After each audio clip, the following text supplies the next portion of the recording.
Bonjour à tous et à toutes. Bienvenue pour cette nouvelle session des webinaires organisés par Synergie Bio Non Bio. Donc, nouveau webinaire d'une série de 3 webinaires qui se sont tenus entre novembre 2024 et puis là pour le coup janvier 2025 sur ces derniers fils. Donc, ces webinaires sont organisés par un programme interinstitut qui s'appelle Synergie Bio Non Bio. Donc, vous voyez le beau logo qui s'affiche. Derrière ce nom Synergie Bio Non Bio, le nom complet, vous l'avez, voilà, qui s'affiche au début de votre diapositive. Donc, c'est favoriser les synergies pour la production, la transposition, le transfert et l'appropriation de références entre les modes de production bio et non bio, avec 3 objectifs principaux là qui vous sont listés en début de diapositive également. L'objectif étant, voilà, de renforcer la collaboration des instituts techniques autour de cette question, de la mutualisation des références, des connaissances entre, ces 2 systèmes de production et de favoriser les synergies, d'où son nom, au maximum. Quand on a réfléchi, voilà, au programme de ce programme Interinstitut, on s'est dit qu'il était important de se construire une culture commune à tous les instituts techniques parce que là, on a autant des instituts techniques sur des cultures annuelles, sur des cultures pérennes, des instituts techniques animaux. Donc on n'a pas les mêmes, on ne travaille pas sur les mêmes choses, on n'a pas forcément mêmes objectifs. On s'est dit que c'était important, voilà, de pouvoir créer un instance où l'on peut partager, voilà, ses connaissances et ses références acquises par tous. D'où l'idée de créer ces webinaires culture Synergie Bio auxquels vous participez aujourd'hui. Ce programme, il est piloté par l'ACTA et l'ITAB et vous avez la liste des instituts techniques partenaires qui s'est affichée, voilà, en bas de votre écran. À savoir que pour le webinaire qui nous occupe aujourd'hui, il y a une petite différence par rapport au sujet qu'on avait traité l'année dernière. C'est que la thématique de l'évaluation de la résilience n'intéresse pas seulement en fait le programme Synergie Bio Non Bio, il intéresse aussi un autre programme interinstitut qui s'appelle Multiperf. Donc l'ensemble des webinaires qui vous ont été présentés, voilà, depuis novembre ont été co-organisés par ces deux programmes. Alors, évaluer la résilience des systèmes, c'est un point qu'on a mis à l'ordre du jour, nous en tout cas, de notre programme Interinstitut. Mais une fois qu'on a dit ça, on s'est posé la plus grande des questions, c'est finalement comment on fait pour évaluer la résilience des systèmes. Donc, on avait besoin en fait de pouvoir définir les concepts et de présenter les différentes approches qui avaient trait à l'évaluation de la résilience. Donc ça a été l'objet de notre premier webinaire. Et ensuite, en discutant les uns avec les autres, on s'est aperçu que quand on discute d'évaluer de la résilience, la première question, c'est par rapport à quoi? Et pareil, au fur et à mesure des discussions, on s'est bien rendu compte qu'il y avait un focus thématique qui revenait toujours, c'était l'évaluation de la résilience face au changement climatique. Comment on arrive à s'adapter, voilà, face à ce fameux changement climatique. Alors, une fois qu'on a dit ça, encore une fois, on se pose la question de comment on évalue déjà l'impact du changement climatique, parce que si on veut évaluer la résilience, il faut déjà pouvoir évaluer l'impact. Donc, c'est pour ça qu'on a organisé 2 webinaires successifs. Le premier pour vous présenter quels étaient aujourd'hui les outils disponibles pour évaluer l'impact de ce changement climatique. Et puis, le présent webinaire qui a pour objectif, voilà, de vous proposer des exemples de travaux qui ont pu être conduits pour construire des scénarii et évaluer les performances de ces scénarii face au changement climatique dans différents contextes régionaux et différents contextes de production. Donc là, c'est ce que je vous disais. Le premier webinaire sur cette thématique a eu lieu le 9 décembre 2024. Le replay sera très bientôt mis en ligne. Et puis, le replay de ce second webinaire sera mis en ligne également pour que vous puissiez revenir dessus, j'allais dire, à votre guise.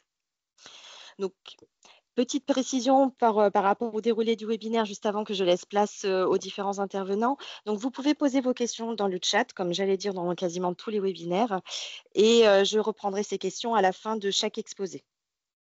Entre chaque exposé, on laissera un court espace, j'allais dire, pour avoir une session de questions-réponses. Et à la fin des 4 exposés, vous aurez, voilà, un moment un petit peu plus important pour pouvoir engager des nouvelles questions, voire voilà, engager le débat aussi entre tous ceux qui sont autour du micro. Et donc, justement, pour le confort de tous, au moins pendant les interventions, je vous demande de bien vouloir couper vos micros. Alors, au menu aujourd'hui, nous aurons d'abord une présentation des cas types d'exploitation bovine qui ont été élaborés dans le cadre de Climatera, donc cas types sur lequel une évaluation a été conduite, donc qui sera réalisée par Elisabeth Castellan de l'IDEL. Une présentation dans d'autres CATIP qui ont été faites dans le cadre d'un projet, Climat-Veg, donc CATIB, sur des cas d'exploitation de polyculture élevage, donc qui nous sont présentés par Anne-Monique Bodilis-Darvalis. Et en dernier, nous aurons aussi des CATIP qui ont été élaborés dans le cadre de ce projet Climat-Veg, mais cette fois-ci sur une étude réalisée sur un territoire, donc le territoire Aubance-Léon. Et donc cette dernière intervention sera réalisée par David Lafont de l'IFV. Et donc sans plus attendre, donc je laisse la parole à Elisabeth Castellan, voilà, pour engager les présentations de ce webinaire. Et donc, bonjour tout le monde. Donc, je m'appelle Elisabeth Castellan, je travaille à l'Institut de l'élevage au service climat. Et donc, je vais vous présenter surtout la méthode et quelques résultats issus du projet Climaterra. Donc, juste pour redire, le projet Climaterra en quelques mots, c'est un projet financé par du CASDAR, porté par Chambre d'agriculture France, avec pour ambition d'accompagner les agriculteurs sur la thématique du changement climatique. Donc, quand je dis agriculteur, c'est dans toutes les productions. Et quand je dis changement climatique, c'est aussi bien sûr l'adaptation et l'atténuation. Vous avez les logos avec l'ensemble des structures qui sont impliquées dans ce projet, donc qui a commencé l'année dernière et qui finit début 2026.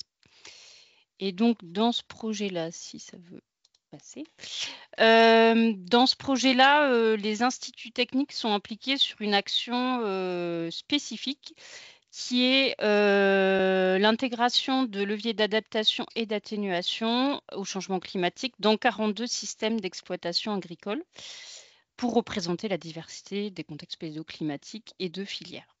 Donc voilà, donc c'est la mission qui nous a été confiée. Donc IDEL coordonne cette action et avec nous travaille aussi différents ITA, Stredor, ITAB, IFV, IFIP, ITAVI et aussi Arvalis, pas en tant que partenaire, mais qui contribue aussi au travail en mettant au pot commun les travaux qu'ils ont par ailleurs. À noter que pour réaliser ce travail, on est sur une petite action au sein du projet Climaterra, donc pas avec un temps énorme de financer. Donc, ça nous a poussé à avoir certains choix méthodologiques que je vais expliquer après, mais voilà, pour dire notamment sur les premières phases, notamment sur comment on évalue l'impact, on a pris, on va dire, un peu des solutions de facilité parce que c'est pas le but du projet de travailler sur l'impact. Donc, on a abordé ça de manière un petit peu détournée. Et donc, les différentes étapes qu'on a eues pour répondre à la question donnée, c'était déjà d'identifier sur quel cas de type on allait travailler, de mesurer l'impact du changement climatique sur ces systèmes, d'identifier des leviers, alors quand il y aura écrit A et A, c'est adaptation et atténuation, et de mesurer les impacts. Donc c'est un travail qui est vraiment court. Donc là, je vais détailler pour chacune de ces flèches quelle est la méthode qu'on a choisie et des premiers résultats. Et sachant que ces premiers résultats, c'est vraiment les premiers résultats parce que le travail, il est vraiment en cours. Donc en gros, c'est les premiers cas à peu près finalisé, mais c'est vraiment un travail qui est en cours. Donc, la première étape sur l'identification des cas types, donc le cadre qu'on avait eu, c'est la colonne, la situation type, où lors du montage avait été identifié en gros la diversité de systèmes que l'on souhaitait être couverts par ce travail. Et donc, en gros, c'était, donc vous avez la répartition là par ITA et après par système. Et donc, l'objectif, c'était de couvrir la diversité des systèmes présents en France et avec l'objectif que ce qu'on allait produire, même si par exemple c'était un système de l'Est, mais voilà, c'était un système de plaine, etc., que ça puisse être sur des grandes tendances repris ailleurs, sur les leviers, etc. Et aussi à noter, donc vous voyez un peu là la répartition en France, sachant que les choix ont été aussi faits par rapport à ce qui avait déjà été fait par le passé, et donc notamment pour l'ouest de la France, Bretagne, Pays de Loire. Donc il y a d'autres collègues qui vont parler de projets, la Climat-Veg et Fermadapt, qui sont deux projets menés dans ces deux régions, où il y avait déjà eu des travaux sur des cas types. Donc c'est pour ça que notamment en bovin, on n'a peu à pas de système sur ces zones-là. Or, c'est des zones évidemment où le poids de l'élevage est très important, mais parce qu'on considérait qu'il y avait eu déjà des des ressources produits. Et donc, on a essayé plutôt de se mettre dans des zones pour compléter en gros du travail existant. Et donc, le dernier point, c'est que côté ruminant, tout ce travail est réalisé en collaboration avec Inosis Réseau d'élevage, donc réseau Chambre d'agriculture, Institut de l'élevage. Et donc, pour chaque travail sur chaque cas, c'est un binôme IDEL Chambre d'agriculture qui réalise ce travail-là. Donc, vous verrez, je ferai le zoom sur quatre systèmes. Donc, peut-être à chaque fois, je vais faire aussi un zoom sur les difficultés rencontrées sur ce travail à l'échelle globale, c'est-à-dire inter-institut. C'est déjà que, en fonction des structures, on n'a pas forcément de... Donc là, nous, on partait de 4 types. Donc, ça veut dire que soit, si on n'avait pas... par exemple, l'ITAB est parti sur des vraies fermes, mais qui sont représentatives de systèmes, soit des cas types ont été construits pour ce travail-là. Se pose la question, et elle se reposera sur toutes les étapes de ce travail, la question du périmètre, et qu'en fonction des structures, on a des habitudes de travail différentes, et donc plutôt comme une habitude de travail atelier et pas exploitation. Et là, clairement, l'objectif de ce travail, c'était d'être sur un périmètre exploitation et notamment plusieurs ateliers ensemble. Qu'il y a sur certaines justement combinaisons d'ateliers, c'en est qu'on a peu ou pas décrit dans des cas types, et notamment les associations ruminants monogastriques culture qu'on n'a pas. Or, sur le terrain, c'est ça qui existe, et en fait, on a peu de références sur ce type de système-là. Et le dernier point, c'est que les niveaux de description de ces cas types, notamment sur des indicateurs économiques, sont assez variables. Donc voilà, des fois, on a des choses sur de la technique, mais pas sur de l'économique. Et là, nous, le but dans les mesures des impacts, c'était d'être notamment sur de l'économique. Donc déjà, voilà, le point de départ n'est pas forcément le même, qui fait qu'il y avait déjà une difficulté parfois pour avoir un point de départ et un cas type bien construit qui correspondait au système qu'on visait et avec les indicateurs dont on avait besoin. Donc alors j'ai élargi, c'est pas que bovin, j'ai voulu pas faire de petits jaloux avec les collègues des petits ruminants. Donc j'ai mis 4, durant ma présentation, j'aurai les résultats de 4 filières différentes. Donc un bovin lait, un bovin viande, un caprin et un ovin viande. Donc je vous ai remis les zones. Donc pour les bovins, c'est Hauts-de-France, caprin en Lozère et ovin viande dans le Grand Est. Le nom du cas type.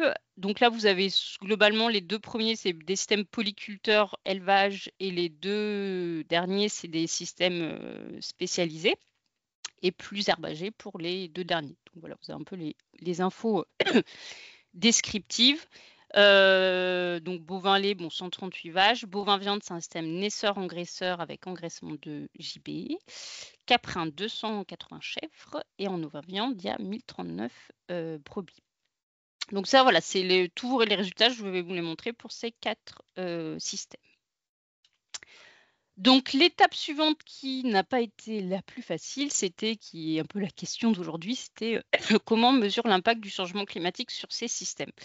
Et comme je l'ai dit au début, dans ce projet, on n'a pas énormément de temps, qui fait qu'on ne pouvait pas passer du temps sur mouliner des modèles climatiques, avoir des indicateurs agroclimatiques, etc., comme on a déjà pu faire dans d'autres projets, notamment Climalé, où c'est ce qui avait été utilisé pour mesurer les impacts sur les systèmes. Donc là, le choix qui a été fait, c'était de s'adapter aux ressources et connaissances disponibles, qui n'étaient pas les mêmes en fonction des structures. Donc pour l'impact, et sachant qu'en fonction plus des ateliers ou des filières, on ne mesure pas les impacts des mêmes choses.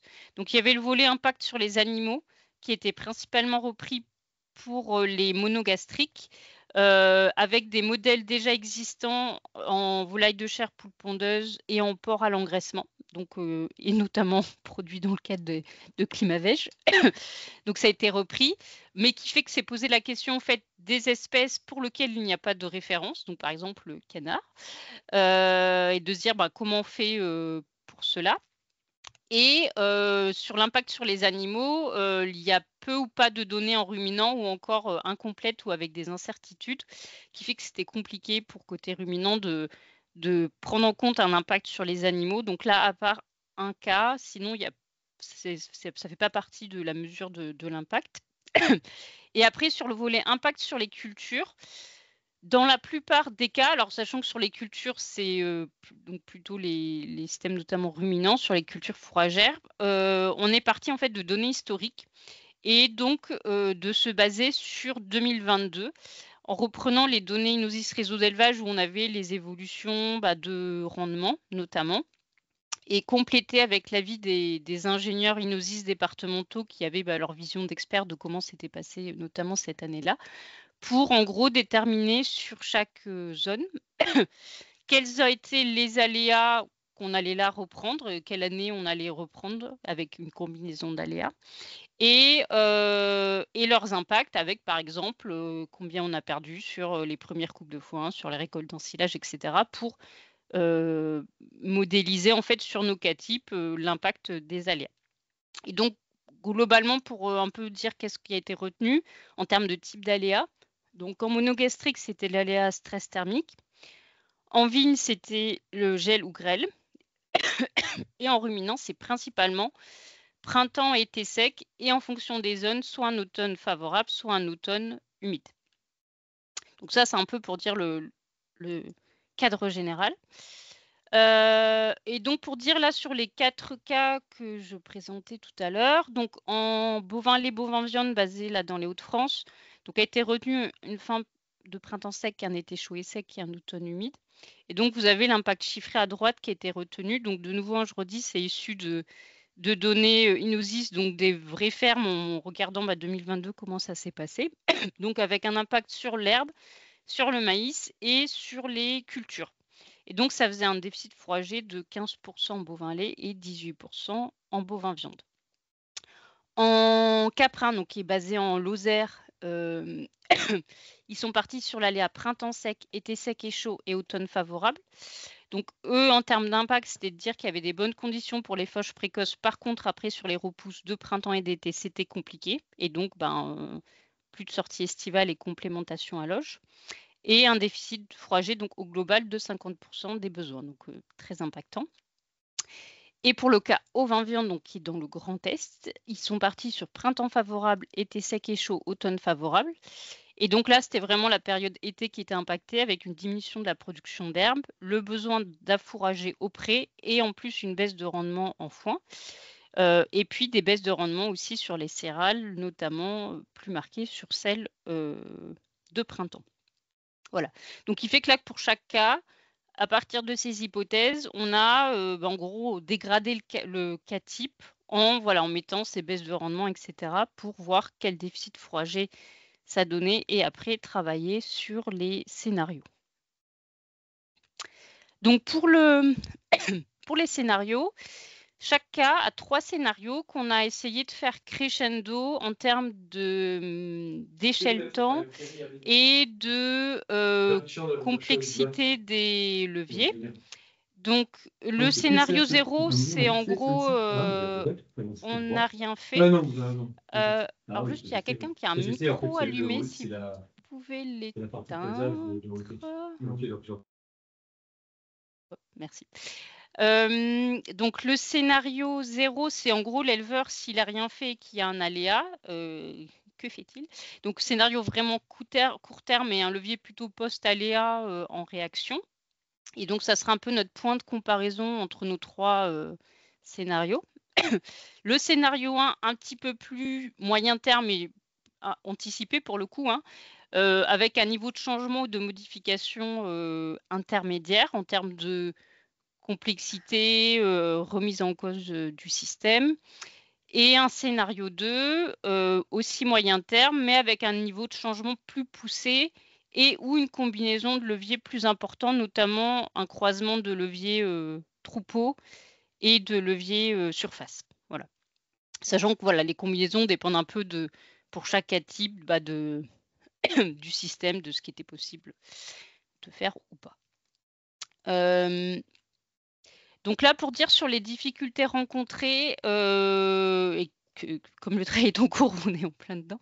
Déjà, la double approche, levier d'adaptation et d'atténuation, à la fois parce que en fonction des personnes impliquées, en fait, on a un peu notre clé d'entrée et on est plus à l'aise sur un sujet ou l'autre. À la fois parce que là, comme on est parti de cas types qu'on a dégradés liés à des aléas, c'est vraiment ce volet-là qu'on avait en tête et de remettre la couche atténuation par-dessus, voilà, était peut-être pas forcément évidente. Et l'autre difficulté, c'était le fait qu'on est sur un certain nombre d'exploitations, sur des exploitations avec plusieurs ateliers, mais que alors nous pour Idel ou les collègues réseau, mais chacun a un peu la même chose. On a notre entrée, enfin élevage, que ce soit ruminant, monogastrique, etc. Et la difficulté d'aborder les autres ateliers avec le même niveau d'analyse. Alors même si là dans le projet on est pas mal d'ITA, donc il y a des choses qu'on peut partager, mais bon, le temps est quand même limité dans le projet, donc voilà, on n'a pas le même niveau de précision, d'analyse et de construction de levier sur les autres ateliers où on est moins familier. Et là, on va le voir vraiment sur les résultats parce que c'est l'ensemble de l'exploitation qui est impacté, tous ces ateliers, et en fait le fait qu'on n'arrive pas à travailler entre guillemets au même niveau sur tous les ateliers, ça se ressent dans ce qu'on fait et dans les résultats appris. Voilà. Donc pour illustrer là sur les différents scénarios sur concrètement quels leviers ont été choisis. En scénario 0, dans tous les cas, là dans notre cas c'était de l'achat. Alors pas forcément évidemment les mêmes quantités parce que vous avez vu tout à l'heure les déficits fourragers ne sont pas les mêmes et pas les mêmes types de fourrage en fonction des zones. Donc dans le cas bovin-lait, c'était un achat de maïs pour clairement compenser la baisse du rendement du maïs produit sur la ferme. Quand sur les autres, c'est de l'achat de foin. Dans beaucoup de cas, c'est notamment pour compenser le manque d'herbe l'été, et donc soit d'affourager au pâturage et ou en bâtiment en fonction des cas. Donc ça, c'est vraiment le levier court terme. L'éleveur n'a rien fait, il y a un aléa, qu'est-ce qu'il peut faire? Alors sous réserve quand même que du foin soit disponible à l'achat, qui en année de sécheresse n'est peut-être compliqué, mais voilà, on a considéré que c'était possible. Le scénario 1, donc là, souvent, on essaie d'avoir un ou une combinaison de leviers. Donc, dans le cas bovin-lait, ça a été d'augmenter les surfaces en maïs et luzerne. Donc, ces surfaces sont là. Et on prend sur des surfaces en culture de vente pour augmenter la surface fourragère. Et on remplace du tourteau de soja par du tourteau de colza. Là, c'est un levier atténuation. En bovin viande, on joue sur un levier culture à double fin. Donc, il y avait du maïs grain qu'on va ensiler. Et comme on va l'ensiler, on va investir dans un silo pour pouvoir augmenter la capacité de stockage. En caprin, on va plutôt jouer sur un levier troupeau en améliorant le taux de renouvellement, donc en le réduisant, pour réduire les besoins et donc économiser du fourrage. Et en ovin viande, c'était de, pareil, jouer sur les surfaces de culture en les réduisant et en augmentant les surfaces en prairie et de les récolter notamment, enfin d'augmenter l'enrubanage pour avoir des parcelles libérées plus tôt pour du pâturage. Donc vous voyez là des leviers assez différents, surface, troupeau, culture double fin, voilà, il y a différentes choses qui ont été testées. Et donc le scénario 2, donc on essaye de pousser un petit peu plus. En bovin-lait, c'était, on joue à la fois sur le troupeau et sur les surfaces. Donc troupeau, de réduire le nombre de génisses où on a serré la vis du taux de renouvellement et de l'ajovélage, donc pour réduire les besoins. Toujours augmenter les surfaces en maïs, en luzerne, mais de manière moins importante que le scénario 1 parce que on avait moins de besoins, moins d'animaux. Et améliorer la ventilation du bâtiment pour réduire l'impact du stress thermique sur les animaux. En bovin viande, ils ont fait le choix de réduire le nombre de vélages pour réduire les besoins. Et donc, en face, les besoins sur notamment le maïs grain et ce qui avait été testé en scénario 1, ça permettait d'aller moins loin. En caprin, toujours le taux de renouvellement et en plus, mise en place de l'irrigation de prairies temporaires où c'est une possibilité sur la zone là étudiée, mais avec les coûts inhérents à ça.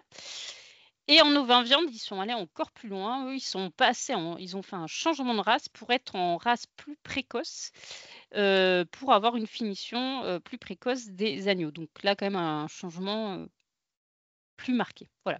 Donc, sachant que ces choix de levier, c'était vraiment chaque zone, le binôme IDEL conseillé, chambre par rapport à voilà, qu'est-ce qui était pertinent sur la zone par rapport au cas type, etc.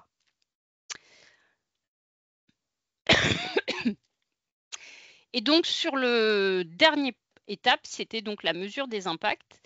Donc, le point de départ ou de comparaison, c'était plutôt en gros, notre scénario 0, c'est-à-dire le cas type soumis aux aléas. Alors, pourquoi le questionnement ou le choix, c'était de se dire, là, on se projette sur demain, qu'est-ce que vont subir les exploitations? Et en fait, elles vont subir des aléas dans un peu tous les sens, et différent peut-être que celui qu'on aura testé, mais qui fait que notre cas type initial qui roule tout très bien n'existera plus demain de cette manière-là parce qu'il y aura plus d'aléas. Et donc, on a fait plutôt le choix de comparer nos 3 scénarios ensemble, et notamment le 1 et le 2 avec le 0. Donc, c'est-à-dire d'une situation à on ne sait pas adapter, qu'est-ce qu'on fait en cas d'aléa, à nos scénarios adaptés, et de se dire finalement c'est quoi les meilleures des options. Pour chaque simulation, donc on a mesuré les impacts, donc à la fois les impacts techniques. Donc par exemple, voilà, évolution de l'assolement, évolution sur les performances techniques du troupeau, etc. De nouveau ici dans les difficultés, c'était l'approche système d'exploitation et pas juste atelier ou système d'élevage.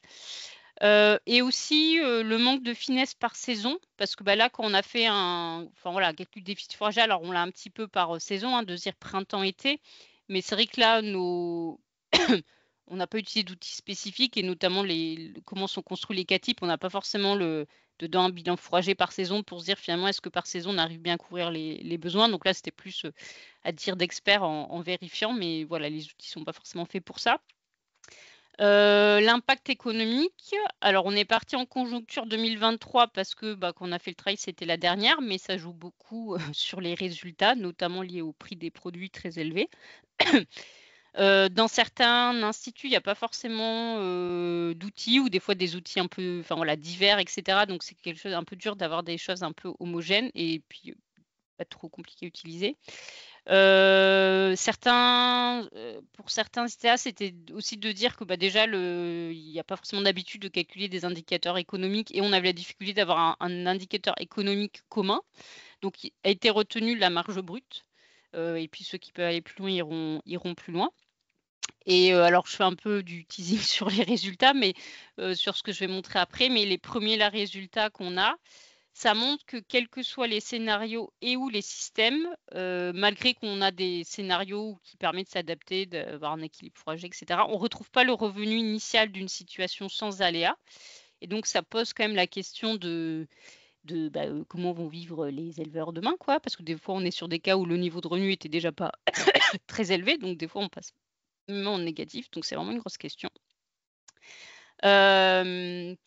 L'impact environnemental, il est calculé avec CAP2ER en élevage, culture, aviculture, avec JIP en porcin. Et donc, on compare les 3 scénarios. Et le dernier impact, c'était l'impact travail, qui est seulement qualitatif. Là, c'était compliqué de faire en quantitatif.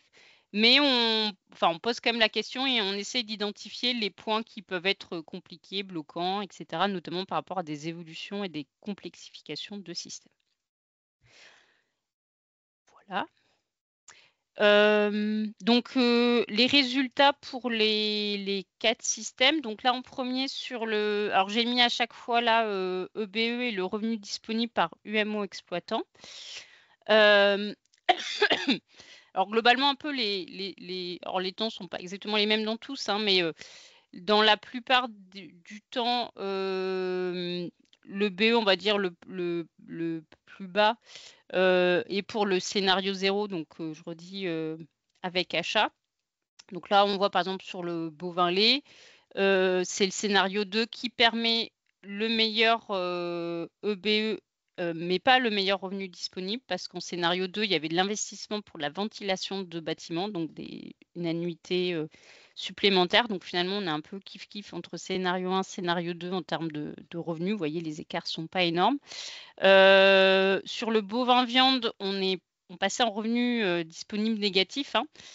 Donc là, ça posait quand même beaucoup de questions. Et en fait, le point commun de ces deux-là, c'est que c'est des systèmes polyculteurs-éleveurs et que, en fait, 50% de la perte du produit, puis qui se retranscrit après sur le revenu, c'est lié à la perte de produits culture, parce qu'ils pèsent beaucoup sur l'exploitation. Et on n'a pas de scénario qui a permis de retrouver le revenu initial. Et ça repose la question de l'adaptation nécessaire sur tous les ateliers conjointement. Et donc là, nous, les ateliers culture qui pèsent beaucoup.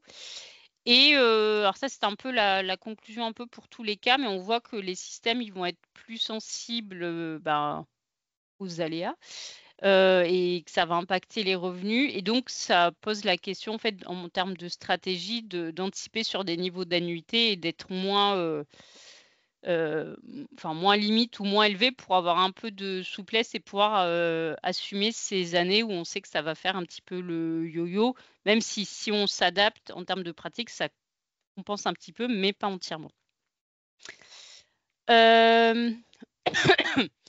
En Caprin, là, vous voyez qu'en fonction des scénarios, le BE, il va de pratiquement 60 000 € à 80 000 €. Donc, c'est pas neutre en termes de variation. Donc là, on voit vraiment l'intérêt de mettre en place des leviers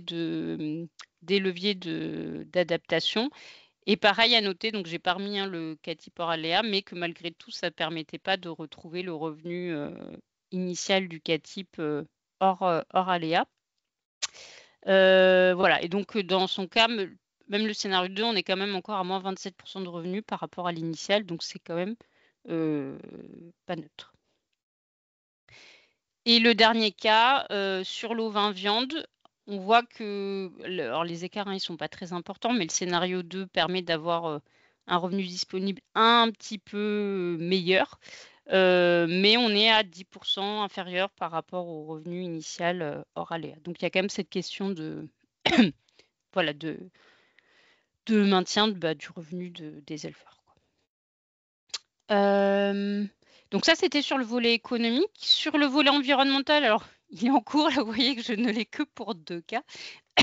Donc dans les 2 cas, les indicateurs qui sont indiqués, c'est les émissions brutes, donc par hectare SAU, donc à une échelle d'exploitation, et la deuxième ligne, c'est à l'échelle de l'atelier. Donc dans les 2 cas, c'est des litres, donc de lait de vache ou de lait de chèvre.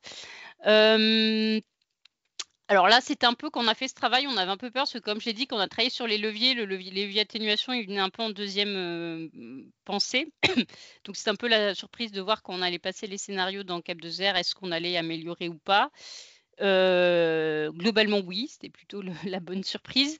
Donc pour dire un peu le scénario 0, voilà, globalement, là, on dégradait tout le temps parce que c'était de l'achat, donc à un poids carbone qu'on met aux intrants supplémentaires. Donc clairement, on dégradait les bilans, alors que dans les scénarios 1 et 2, on retrouvait de l'autonomie fourragère. Alors même si dans certains cas, on réduisait le produit culture pour le, pour le faire. Et donc là, on voit quand même que les leviers mis en œuvre permettent de dire qu'on va dans le même sens, adaptation, atténuation. Par contre, à noter, donc là, je n'ai mis que des indicateurs gaz à effet de serre, mais si on regarde d'autres indicateurs, notamment l'énergie, ils ont plutôt tendance un petit peu à se dégrader parce que globalement, on va vers une diversification des systèmes fourragers et donc avec plus de carburant utilisé, que ça soit pour du semis ou rénovation de prairies et ou plus de récoltes. Et donc, sur le volet énergie, pour le coup, ça ne va pas forcément dans le même sens.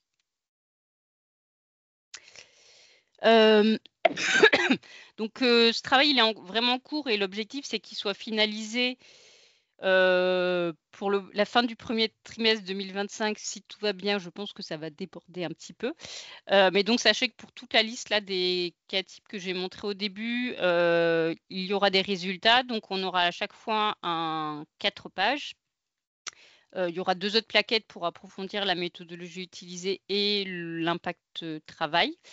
Et ils seront diffusés sous forme de webinaire Donc il n'y aura pas un webinaire par cas type, sinon on n'est pas couché, mais regroupé par zone et ou système.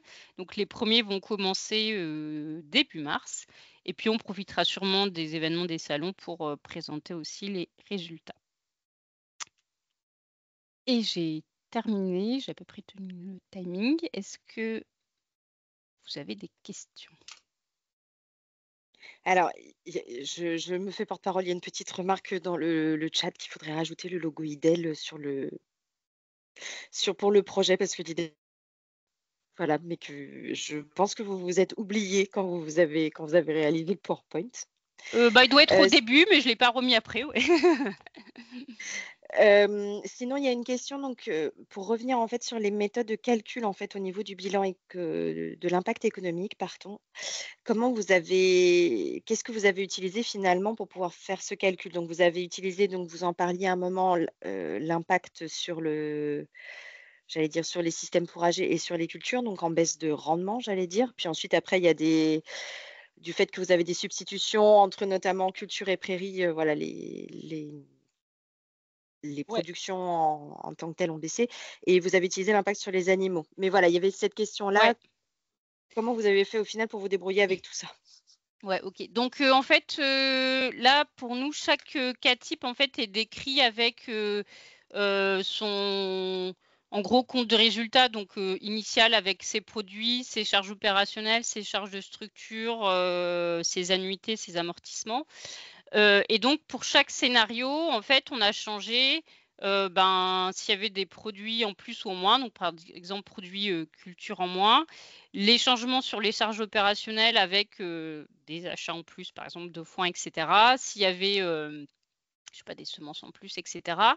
À noter que sur les charges de structure, ce qui changeait principalement, enfin, ce qu'on a changé en tout cas, c'est le carburant et travaux tiers, et s'il y avait des annuités en plus. Donc voilà, c'est ces différents postes qui ont été recalculés pour obtenir l'évolution de BE et de revenus pour les cas traités par IDEL dans le cadre d'Inosis où on a ce niveau de détail-là. Ce qui n'est pas forcément le cas, enfin ce qui sera pas forcément le cas pour les autres cas. Voilà. D'accord. Donc ça veut dire, ouais, en fait, c'est le bilan comptable qui existe déjà dans l'outil que Ouais, vous voilà, avez dans la utilisé. description de chaque cas type, en fait, on a le bilan comptable du cas type, quoi. Ouais, voilà. Mm. Ça marche. Et oui, parce que alors, j'ai juste une petite question de compréhension par rapport à ça, puisque vous avez dit que vous avez eu du mal à vous mettre d'accord sur un indicateur commun. Vous aviez parlé de marge brute. Et c'est vrai que là, dans les résultats, finalement, il y a le revenu Ouais, disponible et le BE, c'est-à-dire que ça, vous avez pu nous les présenter de ce que je comprends, parce que sur ces cas types, ils étaient disponibles. Mais par contre, pour tout le monde, ça sera juste la marge ouais. brute qui sera Et commune, c'est ça? voilà, exactement, c'est ça. En Ok. fait, c'était que en fait, enfin, nous, en ruminant, on va plus loin par habitude que la marge brute. Donc, c'est pas forcément d'ailleurs l'indicateur qu'on utilise. Les collègues m'ont redemandé pourquoi mettons la marge brute. Nous, on l'utilise pas forcément.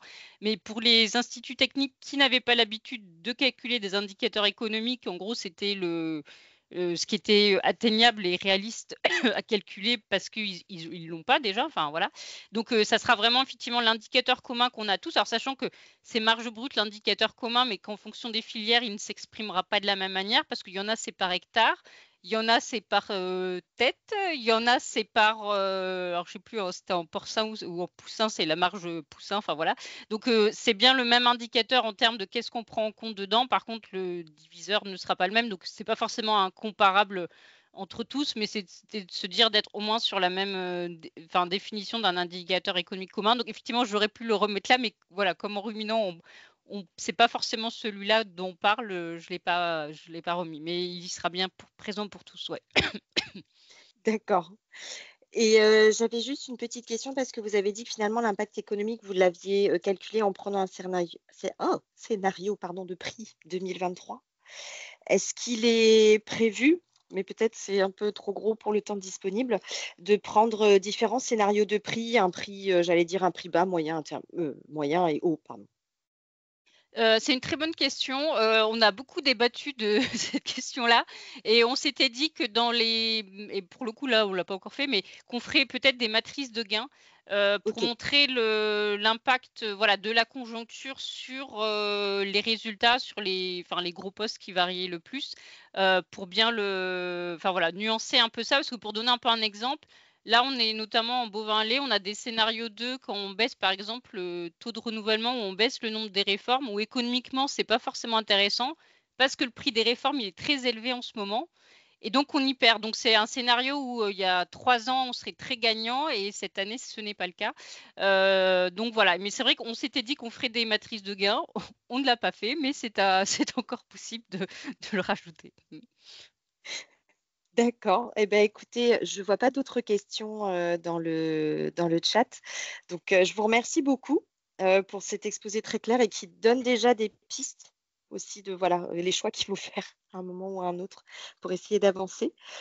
Et ben, j'invite Anne-Monique voilà, à prendre la suite.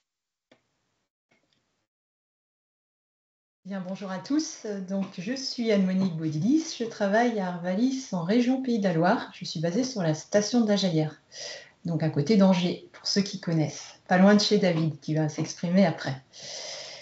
Alors, j'ai choisi de faire un éclairage plus sur la bio là, dans cet exposé, mais adaptation au changement climatique avec le focus sur une ferme bio en comparaison avec une ferme non bio dans un même territoire au sud de la Vendée. Et ce travail est issu, comme cela a été précisé en introduction, d'une des tâches du projet Climavège qui est conduit en Pays de la Loire.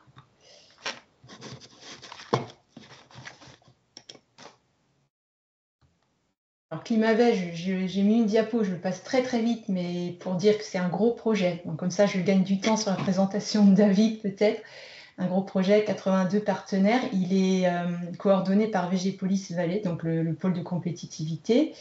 Et il y a plein de tâches dans ce projet. Donc là, les travaux que je présente sont ceux d'une des tâches, la tâche 1.3 et un petit bout de la tâche 1.7 éventuellement.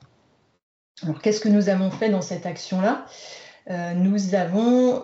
Nous sommes projetés avec des groupes d'agriculteurs, soit des groupes d'agriculteurs céréaliers, soit des groupes de polyculteurs éleveurs.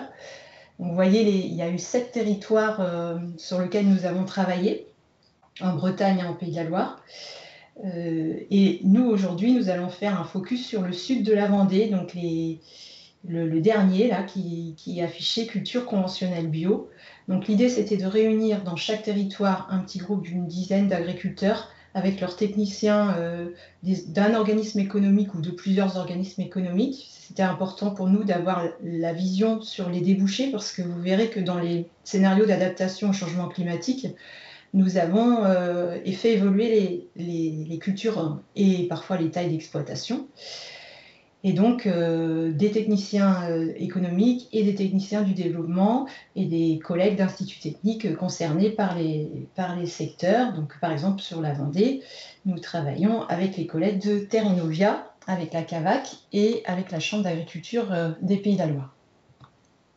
Donc, toute la richesse du travail, en fait, c'était de mettre en synergie l'expertise de chacun, agriculteur ou technicien, de repartir d'une ferme représentative du territoire donné et de la projeter dans le futur. Je vais vous expliquer juste après de quelle manière nous avons procédé. Donc peut-être avant, pour ceux qui ne connaîtraient pas, un petit voyage touristique en Vendée, et plus particulièrement au sud de la Vendée, donc la plaine, c'est la bande jaune qui apparaît sur la carte.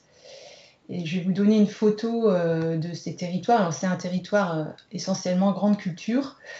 Et si on prend le registre parcellaire graphique de 2021, le collègue du pôle économique de la Chambre d'agriculture m'a redonné les surfaces par petites régions agricoles. Donc pour ce secteur-là, vous avez à gauche un assolement de la ferme moyenne en agriculture conventionnelle et puis à droite la même chose mais en bio, parce qu'il faut avoir en tête que dans les années 2000, il y a un certain nombre d'agriculteurs qui ont fait le choix de la conversion bio sur ce territoire. Alors, c'est peut-être une agriculture bio un peu particulière parce que vous voyez qu'elle est, ou c'est l'agriculture conventionnelle qui l'est, je ne sais pas. Il y a dans les deux cas des systèmes assez diversifiés avec un nombre de cultures, je crois qu'il y en a 8 dans chacune. Il n'y a pas plus ni moins de cultures dans l'assolement dans l'un et l'autre des systèmes. La différence, c'est qu'on va avoir des débouchés forcément différents, donc des orientations, des productions un petit peu différentes. Qu'est-ce que ça donne la Vendée, le sud de la Vendée dans le futur?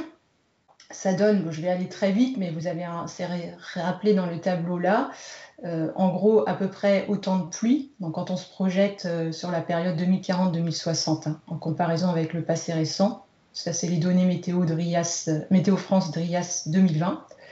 Et on a pris un des scénarios, mais vous m'interrogerez si vous avez des questions sur les choix de scénarios et de modèles. Donc même quantité de pluie, 1 degré de plus, et surtout ce qui va peser très lourd, c'est le bilan hydrique sur la période estivale qui va se creuser, un déficit hydrique qui est déjà présent sur le sud de la Vendée, mais qui va se creuser dans le futur, avec 123 mm de déficit hydrique en plus de ce qui existe déjà aujourd'hui. Alors ça, c'est ce qu'on a pris en compte dans notre modélisation, mais on a aussi pris un autre élément, c'est l'adaptation ou l'évolution des cycles culturaux. On a des cycles culturaux qui vont se raccourcir de 10 à 15 jours au-delà de ce qu'ils ont déjà commencé à faire aujourd'hui. Et puis, par contre, ce qu'on n'a pas pu modéliser ou qu'on a apprécié de façon plus qualitative, c'est les événements extrêmes. Par exemple un gel tardif, de l'excès d'eau, comme on connaît aujourd'hui. Donc ça, ces événements extrêmes étant déjà plus fréquents dans les années 2000-2020 par rapport aux années 80-2000 et seront amenés à l'être encore plus dans le futur. Et puis pour la pluie, j'ai dit il y en a autant, mais la saisonnalité est accrue, d'où le déficit hydrique renforcé. Alors si je reviens à mon travail en atelier de groupe, on s'est réunis 3 fois, de 2022 à 2023, sur 2 ans. Et la première fois, ça a consisté à construire notre ferme type du territoire. Donc, je vous ai montré le registre parcellaire graphique précédemment. Donc, les fermes qui ont été choisies par notre groupe sont proches de cette réalité présentée précédemment. Donc, sur cette première étape, je ne l'ai pas dit, mais évidemment, notre groupe, il était mixte. Il y avait 6 bio et 6 conventionnels dans le groupe. Et on s'est mis d'accord en se disant qu'on part sur une structure d'exploitation la même, qu'on soit en bio ou en grande culture. Et ensuite, ce sont les assolements qui vont changer. Donc 125 hectares de culture, des sols identiques, hein, des limons et des argilo-calcaires, avec des réservoirs utiles assez contrastés. Il y a des sols argilo-calcaires superficiels et puis des limons plus profonds. Mais ce sont les sols de la plaine de Vendée. Et une partie de la sole est irriguée, donc on a 80 hectares irrigables, mais c'est en gros 30 à 35 hectares irrigués l'été. Donc le matériel a été calibré pour ça.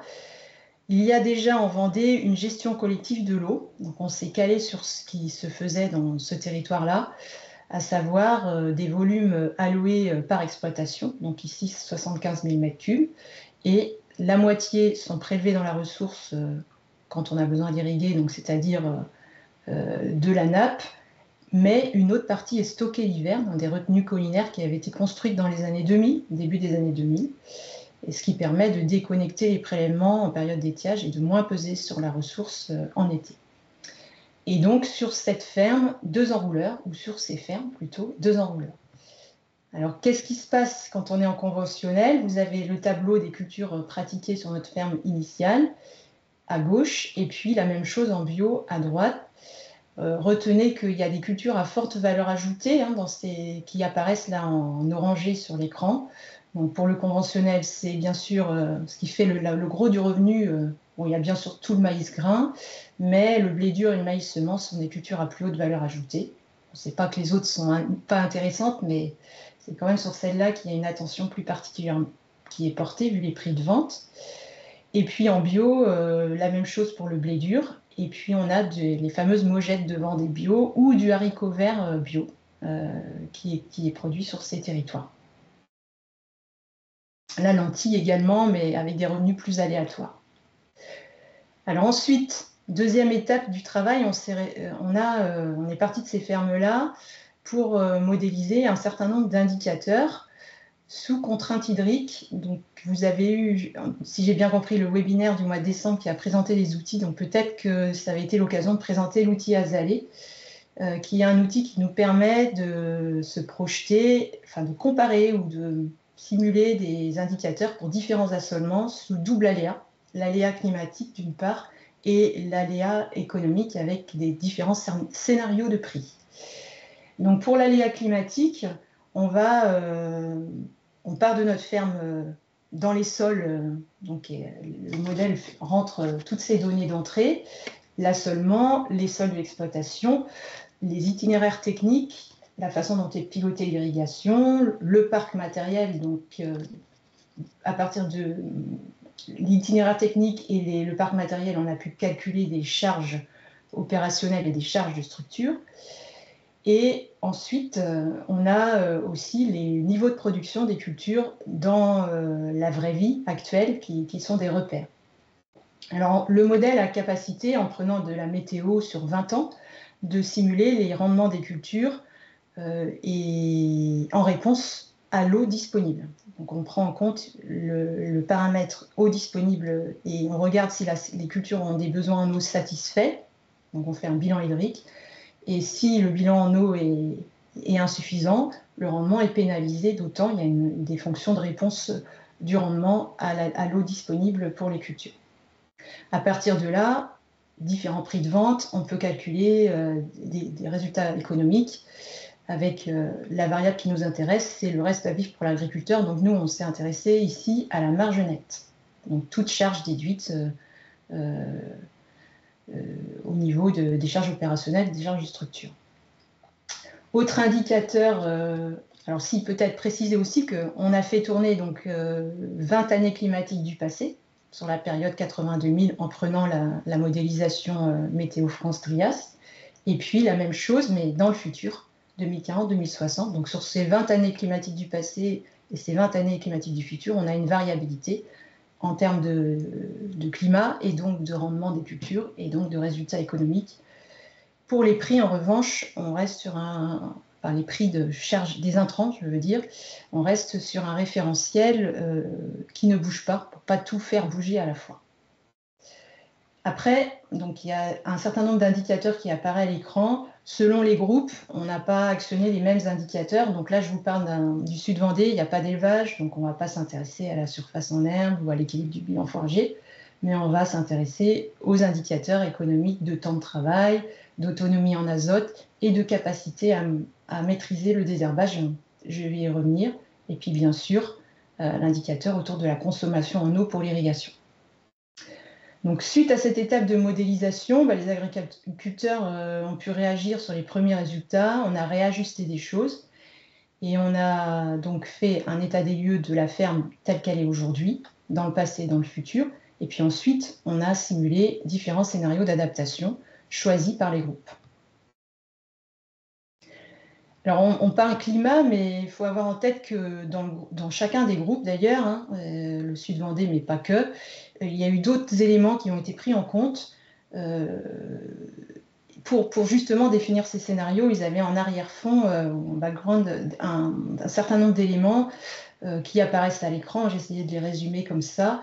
Mais pour le groupe du Sud-Vendée, bien sûr, il y a eu des débats autour de l'accès à la main-d'œuvre. Notamment, il y a pas mal de main-d'œuvre saisonnière dans le maïs l'été, donc et dans les haricots, ça fait partie des débats. Et on était en 2022, donc pleine période de flambée des cours de l'azote et de l'énergie. Donc des réflexions sur le choix de culture moins gourmandes en azote, en engrais de synthèse pour les conventionnels, ont été très fortes dans le choix des scénarios qui a été retenu, vous le verrez. Alors j'arrive aux résultats. Quand on projette, alors déjà peut-être dans la période passée récente, voilà quelques chiffres pour les deux fermes, pour vous donner une idée des résultats économiques. Là, c'est la valeur médiane que j'ai fait apparaître, mais retenez qu'on a bien la variabilité de résultats sur 20 ans. Donc, des fermes, qu'elles soient en conventionnel ou en bio, qui ont des résultats assez proches. On peut regarder par exemple le revenu, la marge nette dégagée à l'hectare. Il y a un petit avantage à la bio, mais l'idée n'est pas forcément de comparer les systèmes. Mais pour dire que des agriculteurs qui font le choix de l'une ou l'autre, jusqu'à peut-être les dernières années, les systèmes bio s'en tiraient plutôt très bien sur la plaine de Vendée. En termes de consommation d'eau d'irrigation, c'est pareil, on est sur des volumes assez proches. Donc, je vous ai parlé d'un volume alloué de 75 000 m3, mais en médiane, on consomme 63 000 m3, donc on est à l'aise. On n'a que les années les plus sèches dans la période passée où on a besoin d'aller jusqu'au plafond de consommation en eau. Et puis, vous avez un indicateur de temps de travail qui intègre le temps passé sur les parcelles et le temps passé par la main-d'œuvre saisonnière dans les cultures spécialisées. Alors, dans le futur, c'est un peu une autre histoire. Donc, les deux fermes vendéennes sont au centre du tableau en vert. Donc, je vous ai fait ressortir l'évolution de marge nette en 2040-2060 par rapport à la période de référence 80-2000. Donc, on perd entre 20 et 25% de résultats en valeur médiane. Alors, c'est beaucoup.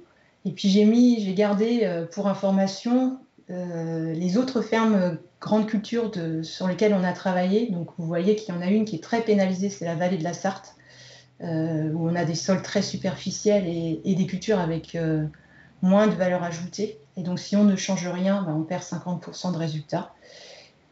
Alors, bien sûr, dans la Sarthe, il y a des élevages de poulets de louer à côté, donc ça vient atténuer la baisse de résultats. Là, c'est la baisse uniquement sur l'atelier production végétale.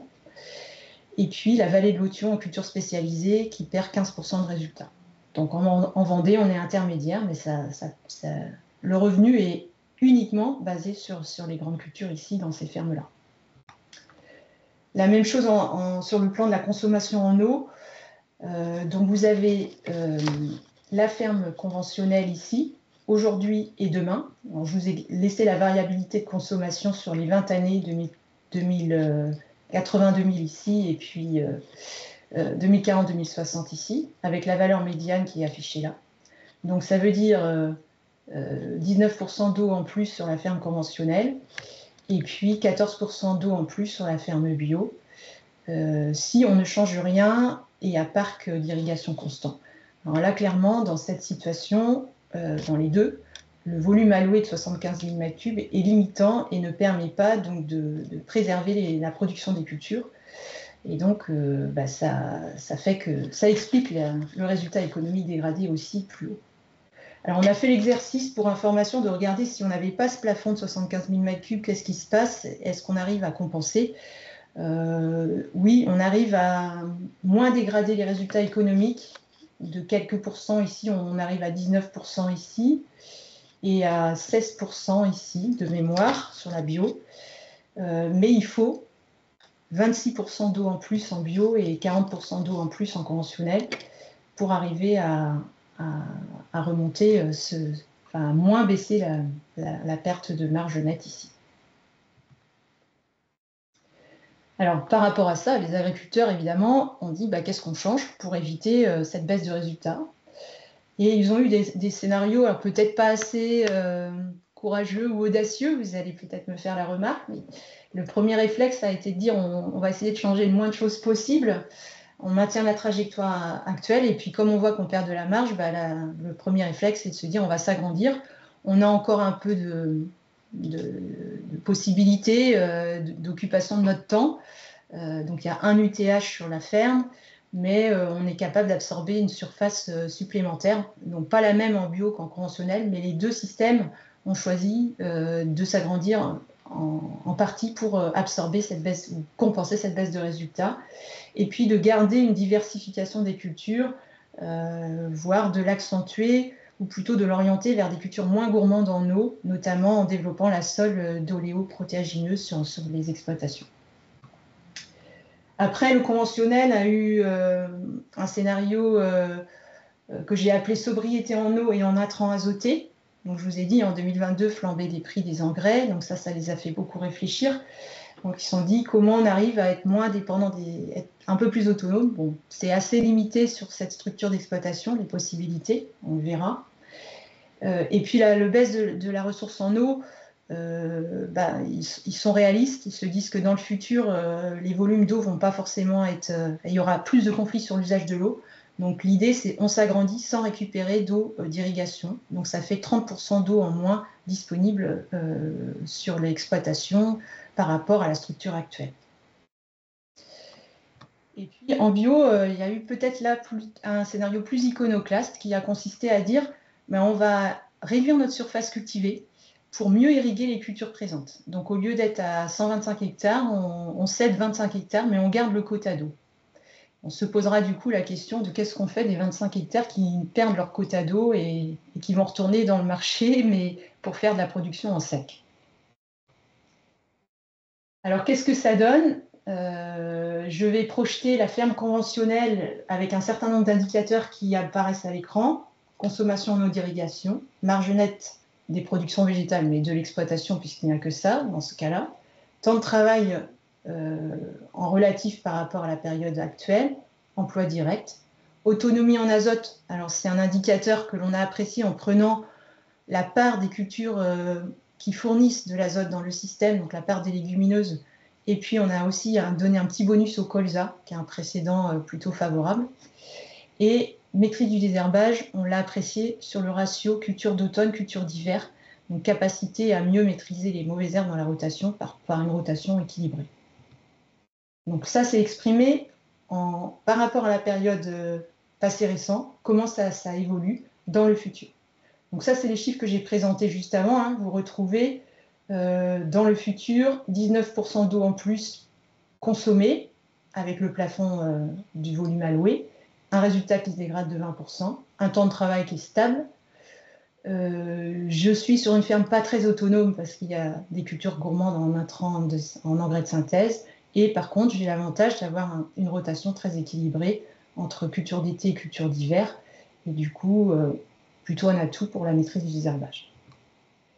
Le scénario je dépense moins d'eau et moins d'azote fait qu'effectivement, je dépense moins d'eau puisque je consomme en médiane 16% d'eau en moins par rapport à la situation actuelle.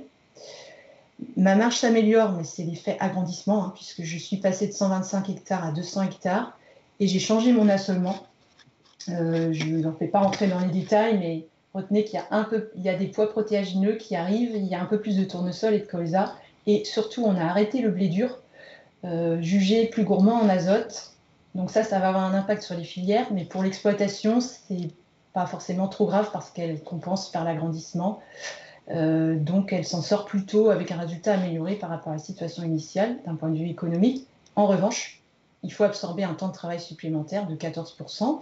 Et puis en revanche aussi, il y a une restructuration sur le territoire. Donc on estime que l'emploi direct est en réduction de 30% puisque on a repris 75 hectares. Donc il y a bien une exploitation qui est arrêtée à côté. Autonomie en azote un peu mieux, mais pas exceptionnelle non plus. 15% de l'assolement avec des cultures plutôt favorables du point de vue fourniture d'azote dans le système. Et on dégrade un petit peu la capacité de maîtrise du désherbage avec un ratio plus déséquilibré vers les cultures d'hiver. Alors se posera la question des marchés et des débouchés pour ces cultures. Plutôt un petit peu moins de maïs et plus d'oléoprotagineux et surtout plus de blé dur. C'est ça surtout qui peut peser lourd compte tenu des débouchés actuels sur la Vendée. Et l'autre scénario, c'est celui où je m'octroie la même quantité d'eau par rapport à aujourd'hui, mais je change un petit peu mon assolement. Je me permets de garder un petit peu de blé dur. Je garde un peu plus d'oléoprotagineux, un peu plus de colza notamment. Donc un bilan en termes d'autonomie en azote assez proche de la situation initiale. Je reste équilibré sur le désherbage et j'améliore mon résultat de 15% lié au fait que j'ai pu maintenir le blé dur. Donc ça se fait au prix d'une consommation en eau identique à celle qu'elle est aujourd'hui. Donc il ne faut pas qu'il y ait compétition sur les usages. Côté bio, situation initiale, je vais aller un peu plus vite. Vous avez les chiffres présentés précédemment. Autonomie en azote meilleure si on compare par rapport à la ferme conventionnelle, liée aux cultures de l'assolement, du haricot et des lentilles notamment. Si je choisis la stratégie où je reprends non pas 75 hectares ici parce que ça ne sera pas tenable en termes de charge de travail, mais plutôt 25 hectares, L'avantage là, c'est que je ne me suis pas trop censurée sur l'accès à l'eau, donc je reprends 25 hectares avec les quotas d'irrigation associés à ces 25 hectares, ce qui me permet de garder des cultures assez diversifiées dans mon assolement, et notamment du soja fourragé qui vient là, le haricot qui reste et le blé dur qui reste. Peut-être petit point d'attention, c'est que le temps de travail va augmenter de 11%, donc il va falloir le gérer. En bio, c'est particulièrement prégnant. Et puis toujours pareil, on restructure sur le territoire, donc on peut estimer qu'un exploitant sur 3 va disparaître à terme. On améliore l'autonomie en azote et on améliore un peu l'équilibre agronomique vis-à-vis du désherbage. En termes de consommation en eau, on est un peu moins gourmand que si on ne change rien, mais il faut quand même prévoir 8% d'eau en eau, 8% de consommation en eau d'irrigation avec cet assolement tel qu'il est là. Et puis un deuxième scénario, c'était celui de la décroissance bio. Donc je cède 25 hectares, mais je garde l'eau disponible, ce qui me permet d'arroser un peu plus. Je peux arroser à 27% de plus. Mais malheureusement, ça ne compense pas la baisse de surface. Et le revenu se trouve amputé de 40%, donc c'est assez sévère. Mais j'ai dégagé presque 20% de temps. Donc l'idée, c'est est-ce que je peux valoriser ce temps dégagé pour faire, je ne sais pas, de la vente directe ou une meilleure plus-value sur mes cultures pour essayer de corriger ça. Ça, on ne l'a pas simulé, bien sûr. Voilà. Et la question que j'ai posée précédemment, c'est qu'est-ce qu'on fait des 25 hectares qui ont été relargués, mais sans les quotas d'irrigation, donc ils vont être moins faciles à valoriser au plan des productions végétales. Et puis bien sûr pour le territoire Cavac, puisque la Cavac était pour l'aire de collecte en bio, c'est des volumes bio en collecte en moins, donc ça aura des impacts sur la filière. Donc si on résume, regard croisé bio-non bio, j'ai essayé de le représenter dans cette diapo de conclusion. Les scénarios gagnants sont de même type entre les deux structures. C'est je m'agrandis, enfin gagnant du point de vue de l'agriculteur, j'entends. Je m'agrandis, j'essaye de diversifier au profit de cultures qui ont peut-être des consommations en eau moins problématiques en période estivale. Alors, la ferme conventionnelle, quand elle fait ça, arrive à améliorer sa marge nette. La ferme bio, à la préserver. Le point d'attention majeur, ça va être le temps de travail, parce que s'agrandir, c'est bien, mais il faut l'absorber. Bon, les agriculteurs de groupe avaient l'air de dire que c'est tel que ça a été choisi, dans les hypothèses choisies, c'était gérable. Je n'ai pas précisé, mais on a adapté le parc matériel en conséquence. Donc, ça a changé les charges de mécanisation derrière. Mais par contre, le bémol, c'est que l'emploi direct, on accompagne la trajectoire actuelle sur la Vendée avec une baisse du nombre d'exploitations. Pour ce qui est de l'eau d'irrigation, on va rester sur des consommations assez proches dans la ferme conventionnelle, assez proches, voire moindres si on choisit le scénario sans blé dur. En revanche, en bio, il faudra un petit coup de pouce pour permettre la viabilité d'un tel scénario. Mais il faut signaler que sur ces territoires, il y a quand même l'atout d'avoir déjà mis en place une gestion collective de l'eau et du stockage. Donc les infrastructures sont déjà en place, c'est plutôt un atout dans ce cas de figure. Pour ce qui est des indicateurs agronomiques, autonomie en azote et désherbage, on est sur des structures équilibrées d'un point de vue du désherbage, et seule l'irrigation permet de maintenir cet équilibre de rotation d'ailleurs. Et puis peut-être petit avantage de la bio par rapport à l'agriculture conventionnelle, c'est qu'on a un peu plus de légumineuses dans les assolements bio, donc une meilleure autonomie en azote, même si elle n'est pas à la hauteur de ce que pourrait être une exploitation de polyculture élevage du bocage vendéen, par exemple, avec les prairies et l'élevage. C'est peut-être une des faiblesses de ces fermes de culture du sud Vendée. Donc, retenez que pour ces deux fermes, on a une vulnérabilité comparable face au changement climatique. Les leviers d'adaptation choisis par le groupe, qu'ils soient en bio ou en conventionnel, ont été assez proches, en jouant sur la surface par unité de travail, mais avec la problématique du temps de travail et de la restructuration. Il faudra garder la diversification, mais c'est possible uniquement si on a l'eau d'irrigation. Ça ne tient plus la route si on n'a plus accès à cette eau. il y aura quand même du coup des questions à se poser. La CAVAC était présente dans le tour de table, hein, mais sur les demandes de marché. Donc on est resté sur des cultures que l'on savait modéliser d'une part, mais aussi qui semblaient commercialisables du point de vue CAVAC. Et effectivement, quid des usages de l'eau dans le futur. Donc si jamais il y avait une pression sur l'eau plus forte, ces assolements simulés seraient difficilement tenables en limitant les usages de l'eau. Mais vous avez vu aussi qu'on a été raisonnable dans l'augmentation de la quantité d'eau nécessaire, où c'est soit stable, soit un petit peu plus en bio, avec 8% d'eau en plus. Voilà, alors il y a des ressources qui ont été publiées. J'ai laissé une diapo, je ne vais pas m'étaler, mais j'ai mis des liens dans le diaporama. Donc vous pourrez aller voir, pour ceux que ça intéresse, les fiches de synthèse par territoire. Et puis une vidéo retour d'expérience avec le flashcode, ceux qui veulent aller la voir dès ce soir. Et sachez qu'on a, là j'ai travaillé à l'échelle de l'exploitation, mais on a organisé un atelier à l'échelle du territoire vendéen, du département vendéen, un atelier filière. Donc en réunissant autour d'une même table tous les acteurs de la filière, de la production jusqu'à la première transformation, de manière à regarder, partager ses résultats et se projeter, si on extrapole à l'échelle du département, qu'est-ce que ça donne. Donc ce travail-là a donné lieu à une analyse des atouts-faiblesses sur ce territoire pour les filières grande culture. J'arrête là, j'espère que je n'ai pas trop abusé du temps. Non, c'est bon, je vous remercie. Alors, on a 2 questions. Une première, c'est peut-on parler de gain de marge s'il est nécessaire de s'agrandir? La marge nette que vous avez présentée, c'est la marge nette par hectare ou la marge nette à l'échelle totale de l'exploit? Enfin, dans les gains de marge, pardon. C'est la marge nette à l'hectare. D'accord. Il y a les 2 indicateurs de toute façon. D'accord. Donc ça veut dire, alors c'était une petite question que j'avais, mais j'ai peut-être mal écouté parce que je prenais des notes. L'agrandissement, il était sur combien d'hectares en plus? Il y a les 2 indicateurs, mais effectivement, les 7 et 15%, c'est à l'exploitation.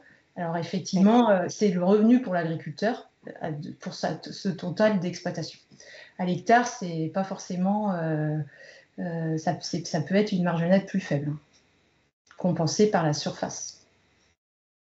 D'accord. Et l'augmentation de surface pour les 2 exploitations, c'était? C'était 25 hectares pour la bio 25 hectares. et 75 pour la conventionnelle. Ce calibrage a été fait avec les agriculteurs. Ok. Et j'ai une autre question, c'est dans la projection 2040-2060, sur quelle base de scénario climatique ce travail a-t-il été réalisé? C'est avec quel scénario climatique pour le coup? Alors, on a pris RGP 4.5 en accord avec notre collègue là, Olivier Dedon, spécialiste météo, parce que quand on regardait les valeurs du 8.5, les valeurs pluvio nous paraissaient bizarres. Donc on est resté sur le 4.5. Alors vous allez me dire, il n'est plus d'actualité, mais sur l'horizon 2040-2060, ayant en tête que c'est très proche, il n'y a pas encore la disjonction qu'on verra en 2070-2100, donc ça ne change pas forcément les choses. Après, ce qui pourrait être... on n'a pris qu'un modèle, Aladin. On a fait une analyse de sensibilité modèle sur quelques fermes. Ça représentait un gros boulot de faire tourner les simulations modèle par modèle pour faire une moyenne des modèles. Donc, comme on a vu que sur le territoire, ça ne bougeait pas trop en prenant Aladin plutôt que les autres modèles, on s'est gardé sur un seul modèle pour ne pas multiplier le nombre de sorties parce que c'était très gourmand en temps de modélisation. D'accord. Merci beaucoup. Oui, j'avais une petite question, mais je ne sais pas si vous avez pu justement l'explorer. Parce que là, ce que vous dites, c'est que finalement, la consommation d'eau qui est prévue pour les scénarios qui ont été imaginés, elle n'augmente pas ou à peine, puisqu'en effet, là, je regardais, c'était pour le bio, c'est le seul où elle augmente en tendance, enfin le scénario qui a été retenu. Et vous avez pris 20% de surface, mais vous avez pris que 8% de plus en eau. Ramené à l'hectare, hein. Donc forcément à l'exploitation, ça fait un peu plus. Là pour le coup c'est à l'hectare. Donc pour la marge c'était à l'exploitation, là c'est à l'hectare. Alors c'est bon, vous allez me dire que j'exagère de faire ça, mais ça dépend de ce qu'on. Les deux indicateurs sont disponibles. En fait, ce qu'il faut avoir en tête, c'est que les 25 hectares repris, ils ont un quota d'eau qui est déjà alloué aujourd'hui. Donc on l'a gardé en l'état, en se disant je suis agriculteur bio, j'ai 125 hectares, mon voisin arrête, je reprends 25 hectares avec les quotas d'eau alloués à cette structure. Donc les plus 8% représentent les 20 années climatiques du futur avec ce plafond je ne sais plus, donc du coup si on rajoute l'équivalent, ça doit faire 85 000 mètres. Oui, on a 10 000 mètres cubes en plus d'eau. Et certaines années, on va les consommer, d'autres moins. Ce qui fait qu'en médiane, on consomme à l'hectare 8% de plus d'eau. Et enfin, ça veut dire que si je regarde là le chiffre du bio, mais c'est un petit peu pareil pour le conventionnel, vous augmentez la consommation d'eau, mais vous avez une marge nette qui est identique, quoi, qui se restreint. Donc ça veut dire que vous avez, je ne sais pas si vous avez en tête les réductions de rendement qui étaient associées, parce que Oui, alors il faudrait retourner dans les chiffres, mais effectivement, derrière, ça veut dire que les besoins en eau ne sont pas forcément satisfaits complètement. Donc on peut avoir des baisses de rendement. Et puis, dans les hypothèses aussi, on a fait des choix, alors c'est très bien décrit dans le rapport, mais on a fait le choix d'augmenter les charges d'énergie de pompage de l'eau d'irrigation, donc ce qui peut aussi peser dans la marge quand on irrigue plus. Et ça, c'est un choix du groupe. Donc le prix de l'accès à l'eau augmente un peu dans le futur. Parce qu'on s'est dit que c'est réaliste de rester. J'ai dit que pour les intrants, on ne changeait pas les prix, mais sauf pour l'eau. On a un petit peu augmenté les prix d'accès à l'eau. Les charges ont été augmentées de 50%. D'accord. Et je fais juste une dernière question. Vous n'avez pas fait de simulation en réduisant pour le coup le volume prélevable, parce que vous avez dit qu'il était à 75 000. On l'a fait pour la conventionnelle, puisque là, en fait, si j'ai toujours 75 000, mais par contre, j'ai 200 hectares. De plus, ouais, donc ça revient à réduire. Okay. D'où les moins 30% d'eau. Écoutez, merci beaucoup. Je n'ai pas d'autres questions dans le chat. Donc, je vais inviter David à prendre la suite et la fin, finalement, de ces présentations. Très bien, merci. Donc, ça va être une présentation qui va être finalement assez complémentaire de celle d'Anne-Molique. Donc, c'est une autre action du même projet, en fait, Climaveg, que je vais vous présenter. Et la question qu'on s'est posée pour cette tâche-là, qui était la tâche 1.7 du projet, c'était de se dire, dans le projet, on a des actions par filière, comme l'a présenté Anne-Monique, donc on réfléchit sur l'adaptation de chaque filière. À l'échelle d'un territoire, peut-être que les leviers d'adaptation seront plus sur des arbitrages entre filières que sur l'adaptation de chaque filière individuellement. Donc, ce qu'on a voulu faire, en fait, dans cette tâche, c'est partir d'un territoire. Donc là, en l'occurrence, le bassin versant du Layon, Layon, Brancelouette, qui sont trois rivières qui sont au sud d'Angers, qui jettent dans la Loire, donc un peu en aval d'Angers, qui est un territoire qui a l'avantage, qui pour nous avait l'avantage d'avoir une grande diversité de production. Donc on a de la vigne, on a de l'élevage, on a des grandes cultures, des semences, de l'horticulture, des plantes aromatiques, des vergers, du maraîchage, un peu de tout, quoi. Donc pour ces questions d'arbitrage entre filières, c'était intéressant de partir sur ce territoire. Sur ce territoire, on a essayé de solliciter une diversité d'acteurs. Là, voilà tous les types d'acteurs qu'on a envisagés, agriculteurs, conseillers, les élus locaux, des agents publics, des ONG, des acteurs économiques et puis des citoyens. Et de les mettre tous autour de la table pour imaginer comment ils voyaient l'agriculture à 2050 sur le territoire, dans la perspective d'une agriculture plus résiliente au changement climatique. Alors, le mot important là, c'est souhaitable. C'est-à-dire que l'objectif n'était pas de faire de la prospective en disant bah, si on suit les tendances, voilà ce à quoi on pourrait arriver, mais bien de dire bah, voilà, compte tenu des enjeux qu'il y a liés au réchauffement climatique, de quoi vous avez envie au niveau du territoire. L'objectif étant de se donner une perspective de long terme pour l'agriculture du territoire et pour orienter ensuite les choix qui peuvent être faits à des pas de temps plus courts, donc dans l'aménagement du territoire. Alors, comment on a fait ça?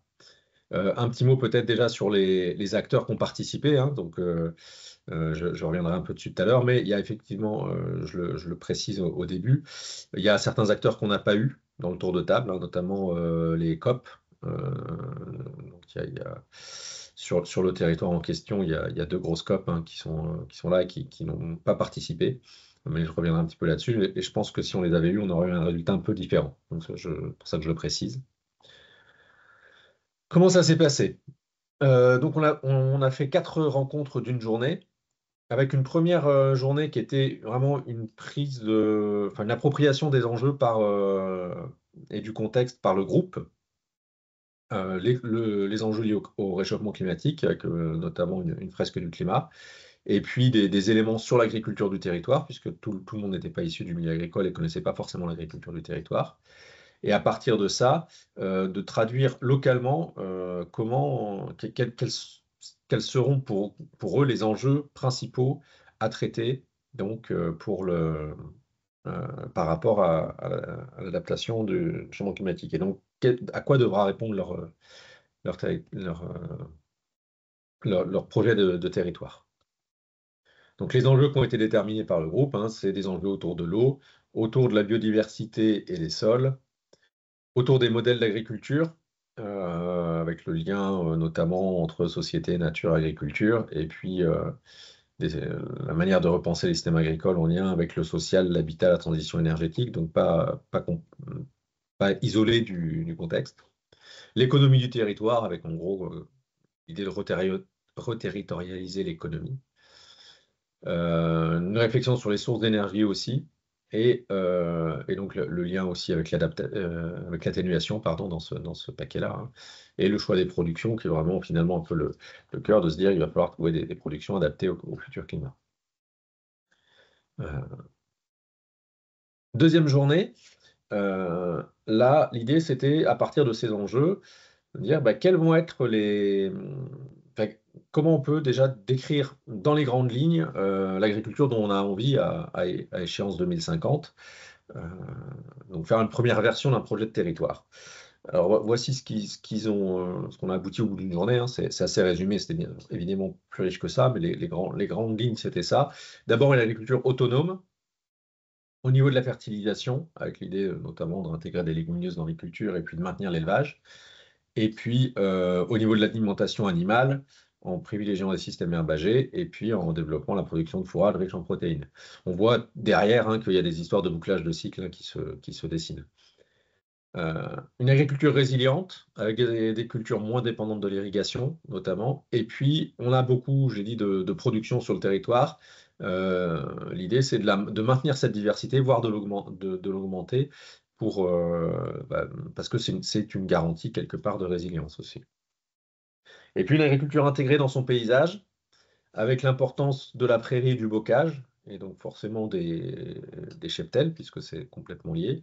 La complémentarité entre l'agriculture et l'arbre, et puis le groupe a voulu aussi remettre l'accent sur le zéro artificialisation nette, et donc le fait de conserver en fait, le potentiel de production agricole sur le territoire.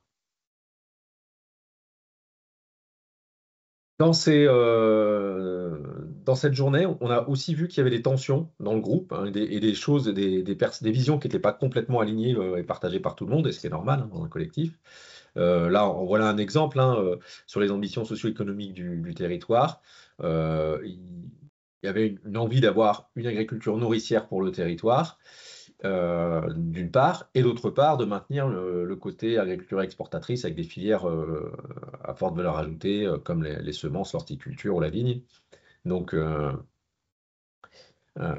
et ça nous a un peu interrogé au niveau de l'équipe, hein, Oh, pardon. Excusez-moi, il y a une diapo qui n'est pas à sa place. Au niveau de l'équipe, ce qu'on a fait, hop, je reviens là-dessus. Ce qu'on a fait, c'est qu'on a travaillé en fait sur plusieurs scénarios et c'est là qu'on est rentré dans de la scénarisation. Au départ, l'idée c'était de se dire on va reprendre un peu ces grands mots-clés et puis on va essayer de proposer un scénario avec un assolement, un niveau de cheptel qui permettent de répondre un peu à ça. Et puis on s'est dit, si on essaye de faire tenir un peu toutes ces tensions, donc il y en a d'autres aussi autour de l'alimentation en eau, par exemple, des choses comme ça. Si on essaie de faire tenir toutes ces tensions dans un même scénario, finalement, on va pas changer grand-chose parce qu'on va rester un peu mitigé. Donc on a fait plusieurs scénarios contrastés. Donc c'est ce qu'on a fait. Donc là, je vous en présente deux hein, pour juste vous montrer rapidement à quoi ça ressemblait. Donc on s'est appuyé sur une méthode d'analyse morphologique, c'est-à-dire qu'on a plusieurs variables avec à chaque fois, pour chaque variable, différentes modalités possibles, différentes valeurs possibles. Par exemple, sur le panier de consommation humaine, soit on garde le même, soit on diminue la viande rouge, soit on va diminuer globalement la viande, et en remplaçant ça par des légumineuses à gras. Et à chaque fois, on va avoir une clé d'entrée différente. Alors ici, la clé d'entrée, c'est de dire on veut un territoire qui produise de l'agriculture nourricière. Donc on va faire un panier de consommation équilibré sur l'ensemble du territoire pour nourrir le plus de personnes possible. Et quand on a fait ça, on s'est rendu compte que ça nous entraînait l'augmentation de l'irrigation parce qu'on va augmenter fortement les fruits et légumes, ce qui pour avoir un panier de consommation équilibré sur le territoire était le plus en déficit. Donc, quand on augmente les fruits et légumes, on augmente les besoins en irrigation fortement. A contrario, un deuxième scénario, là, la clé d'entrée, c'était, on imagine qu'il n'y a plus d'irrigation du tout. Et du coup, comment on va gérer ça? Et donc, on part sur un scénario où on va avoir de la vigne et de l'élevage qui vont prendre de la place dans le territoire. Ce qui était un peu le diptyque traditionnel, en fait, dans ce territoire, hein, si on remonte un peu dans le temps.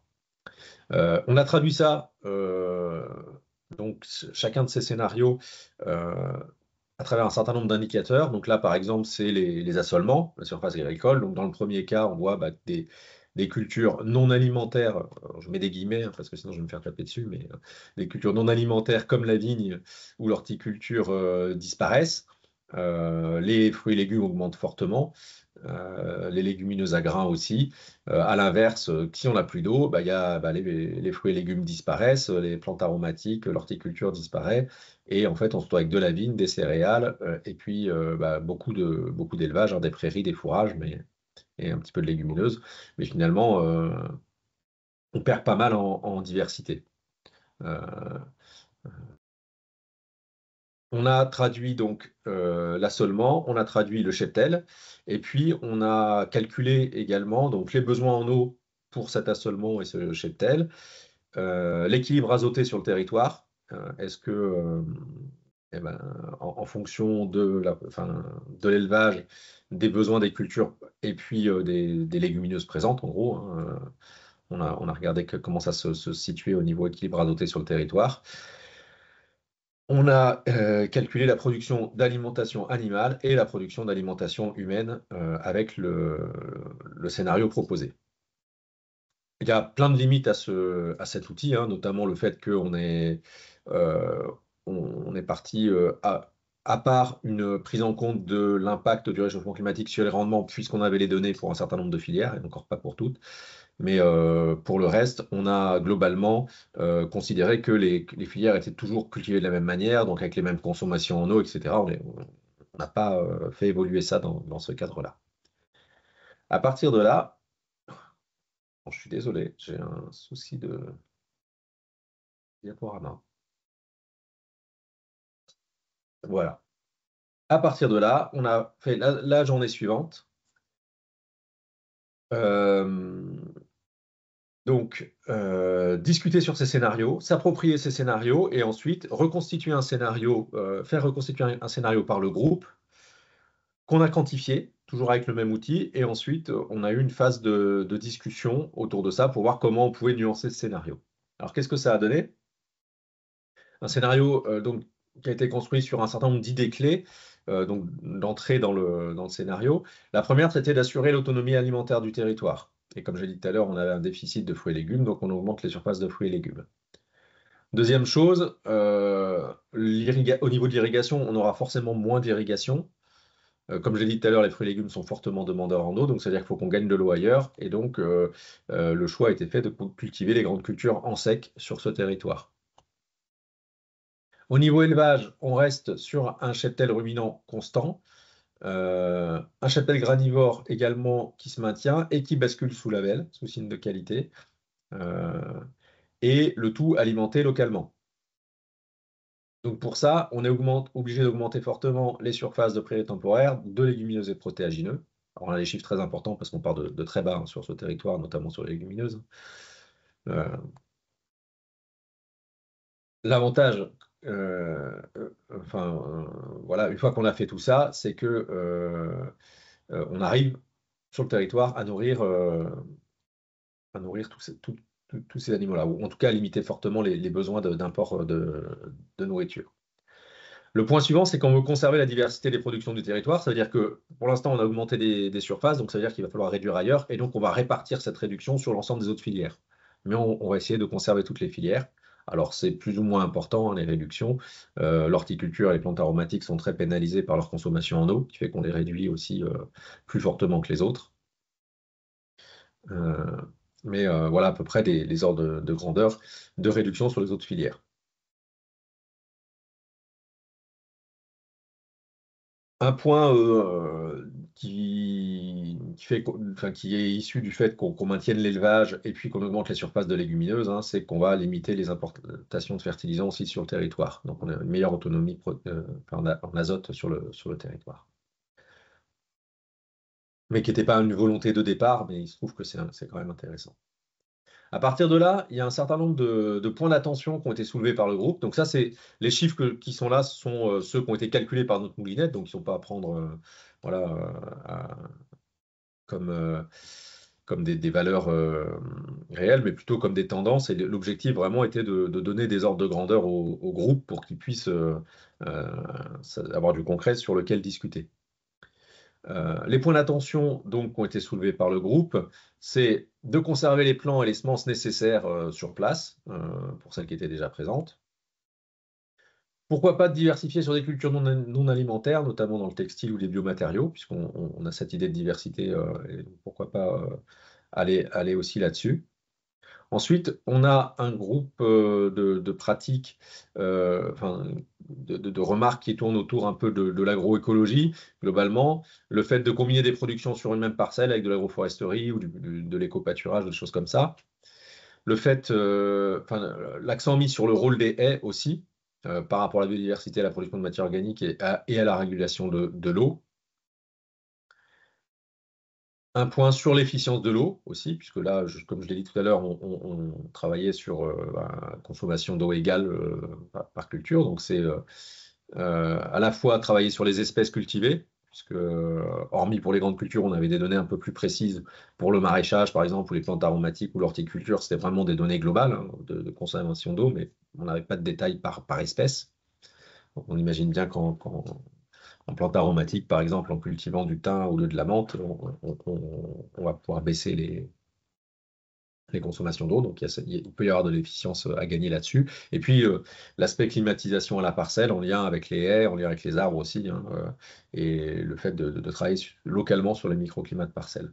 C'était un point qui était vraiment important pour le groupe. Par rapport à l'eau, attention à la saisonnalité des besoins quand même, puisque même si on diminue de 30% l'irrigation, si tous les besoins sont concentrés au même moment, en particulier en été, on ne va pas forcément résoudre le problème. Donc ça, c'était aussi un point d'attention. Et puis, sur les fertilisants, aussi se dire qu'on avait des perspectives en réduisant les pertes d'azote, hein, puisque dans le modèle, on a 20% de pertes d'azote à peu près en standard, quoi. Donc, on considère que c'est à peu près ce qui se passe en moyenne. Et donc là-dessus, il pourrait y avoir aussi des gains. Dernier point, quelques pistes plus de réflexion pour l'avenir qui ont été ébauchées. Et donc, où on va commencer à réfléchir à des choses un peu plus largement que simplement l'agriculture. D'abord, une relocalisation de l'économie de manière générale, avec des choses qui sont liées à l'agriculture, puisqu'on a l'idée d'avoir des structures locales de transformation, d'abattage, de rapprocher la production et la consommation, et donc d'augmenter l'emploi local. Le rôle des collectivités locales, pour soutenir donc, cette démarche-là, notamment à travers la restauration collective. Un point d'interrogation qui est que il n'y a pas beaucoup de marge de manœuvre pour les collectivités locales pour orienter le choix des productions sur les surfaces. Donc voilà. Mais ce serait intéressant qu'elles aient un peu leur mot à dire là-dessus. Un point important sur l'acculturation des acteurs, et tous les acteurs, donc les élus, les services techniques, les prestataires, les agriculteurs, les conseillers, pour que tout le monde s'approprie cette démarche-là et comprenne d'où elle sort. Et puis, intégrer les externalités, ça a été formulé bien, il faut bien compter par un des participants, en disant il y a des choses qui vont être, alors ce ne sera pas forcément facile à calculer, mais si on a une population locale qui habite sur place, qui a moins de déplacements, qui est alimentée localement avec de l'alimentation de meilleure qualité, etc., on aura peut-être des bienfaits aussi sur la santé, donc moins de frais de santé par ailleurs. Enfin, voilà, c'est un exemple qui a été donné par le groupe. Donc voilà à peu près le projet finalement tel qu'il a été proposé et discuté par le groupe. Alors à partir de là, l'étape suivante, ça a été de définir une trajectoire et de se dire comment on fait, on sait à peu près où on va aller. Donc la dernière journée d'atelier, c'était quelle trajectoire on peut envisager pour arriver jusque-là. Il s'est avéré que alors avec le groupe qui était là en tout cas, peut-être qu'avec un autre groupe ça n'aurait pas été le cas, mais en tout cas avec ce groupe-là, ils ont trouvé difficile de se projeter en disant en 2030 il faut être à telle étape, en 2040 il faut être à telle étape. Mais par contre, ils se sont dit il y a plein d'actions qu'il va falloir engager rapidement. Et ils ont cherché beaucoup d'actions, en fait, donné beaucoup d'idées d'actions à enclencher à moyen ou à court ou moyen terme sur le territoire. Alors, des actions qui visent différents types d'acteurs, les agriculteurs, la restauration collective, les transformateurs, les consommateurs, les scolaires et puis les élus. Et puis des actions qui sont de différentes natures. Alors des actions de sensibilisation d'abord, des actions ensuite d'outillage, donner vraiment des outils pour permettre aux acteurs d'avancer, de l'accompagnement nécessaire, et puis du soutien économique pour les différents acteurs. Donc je ne vais pas détailler tout ça, mais donc vous voyez que ça balaye très très large en fait en termes d'actions possibles. Et puis un dernier point, 2 conditions qui ont été décrites comme étant nécessaires, ou en tout cas fortement qui aideraient beaucoup, mais qui ne relèvent pas du territoire. D'une part, c'est d'avoir de la transparence sur les produits, puisque l'idée est que les consommateurs puissent consommer localement. Donc ça, il faut qu'ils puissent savoir d'où viennent les produits. Et deuxièmement, qu'il y ait certains volets de la PAC qui puissent être gérés au niveau des territoires, ce qui redonnerait justement des marges de manœuvre, notamment aux collectivités, pour orienter des choix. Alors, qu'est-ce qu'on peut retenir de cette démarche? Les points principaux, c'est d'abord que c'est possible de produire du consensus sur ce sujet. Il ne faut pas imaginer que les participants des groupes étaient tous d'accord au départ. Et je pense même que si on leur avait présenté le résultat au début, il y en a beaucoup qui se seraient dit non, mais ça, non, c'est pas possible. Donc, pour autant, à la fin, quand on a présenté ça aux participants, et y compris à des gens qui n'avaient pas forcément participé à tous les ateliers, ils se sont dit oui, ok, on voit d'où ça vient et c'est cohérent avec la réflexion qu'on a eue, donc on peut y aller, quoi. C'est important de dire aussi que c'est un consensus et pas un compromis. C'est-à-dire que c'est quelque chose qui convient à tout le monde et c'est pas quelque chose sur lequel tout le monde a fait un peu des sacrifices en se disant bon, ok, je lâche ça, mais toi en échange tu lâches ça, quoi. C'est vrai, c'est vraiment un consensus. Et donc ça, c'est aussi très important pour l'acceptation du résultat. La constitution du groupe influence fortement le résultat. Il y a fort à parier qu'avec un autre groupe, on aurait eu des résultats assez différents, et notamment, comme je le disais au début, hein, si on avait eu la coopération agricole, notamment dans le tour de table, j'imagine qu'on n'aurait pas eu tout à fait les mêmes résultats. Voilà. Et ensuite, l'implication des acteurs, elle dépend de plusieurs choses, et notamment du portage politique. Et ça, je pense que c'est une des raisons pour lesquelles on n'a pas eu certains acteurs. C'est que c'était un projet, ça s'est fait dans le cadre d'un projet de recherche, mais il n'y avait pas au départ de portage politique sur le territoire. Même si les acteurs, les élus locaux se sont trouvés très intéressés et se sont bien impliqués dans la démarche. Mais si on avait eu dès le départ un portage politique avec un acteur, alors une communauté de communes, le département, ou je ne sais quel acteur, qui avait dit, bah, OK, on fait ce travail-là, et derrière, on s'appuiera sur le résultat de ce travail pour réfléchir sur nos plans d'utilisation des sols ou autres, on aurait pu avoir sans doute des acteurs qui se sentent plus concernés. Donc là, les acteurs qu'on a eus, c'est des gens qui étaient vraiment déjà sensibilisés aux questions de transition agroécologique, de changement climatique. Et donc, ça a fortement influencé le résultat. C'est aussi la neutralité du processus, hein, qui permet de garder les acteurs impliqués. Donc, l'objectif, hein, de ce processus-là, c'était bien de montrer, enfin, de permettre aux acteurs de s'exprimer et d'avoir leur avis, et de ne pas du tout orienter la direction qu'ils allaient prendre. Sinon, si les acteurs se rendent compte qu'en fait, quelles que soient leurs orientations, enfin, leurs idées, en fait, le processus fait qu'ils vont aboutir à un résultat qui est un peu connu d'avance, c'est beaucoup plus compliqué de les maintenir dans la dynamique.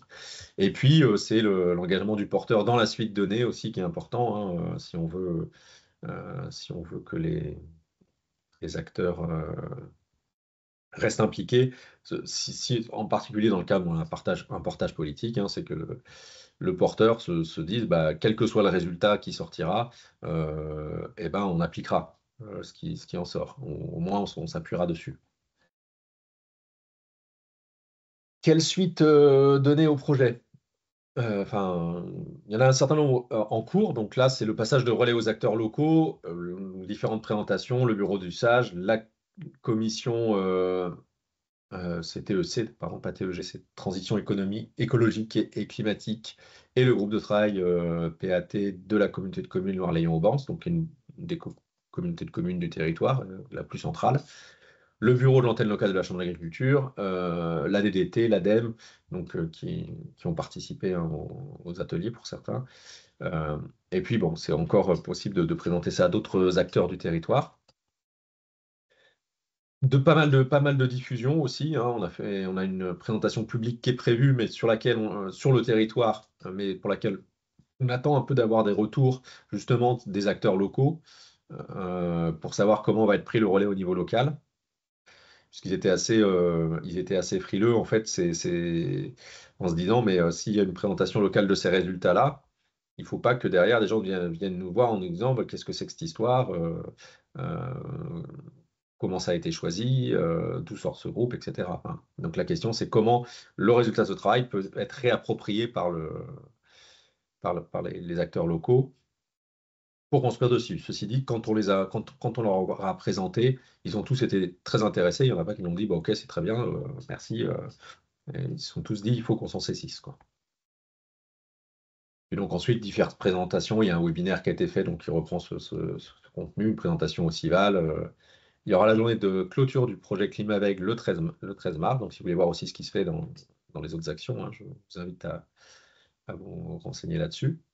Et puis, il y a un projet, pour terminer, un casse-d'art réflexe qui vient de démarrer, donc le projet Copter, où on va s'appuyer sur cette démarche et sur d'autres démarches de scénarisation pour accompagner d'autres territoires dans d'autres contextes à ce type de réflexion sur le changement climatique. Voilà, pour terminer, simplement remercier donc les équipes de la Chambre d'agriculture des Pays de la Loire avec qui on a fait cette démarche et qui sont vraiment impliqués, dont les financeurs et puis tous les participants du groupe de travail, hein, puisque ils étaient tous bénévoles, et donc s'impliquer sur 4 journées d'atelier de manière bénévole, c'est pas forcément simple.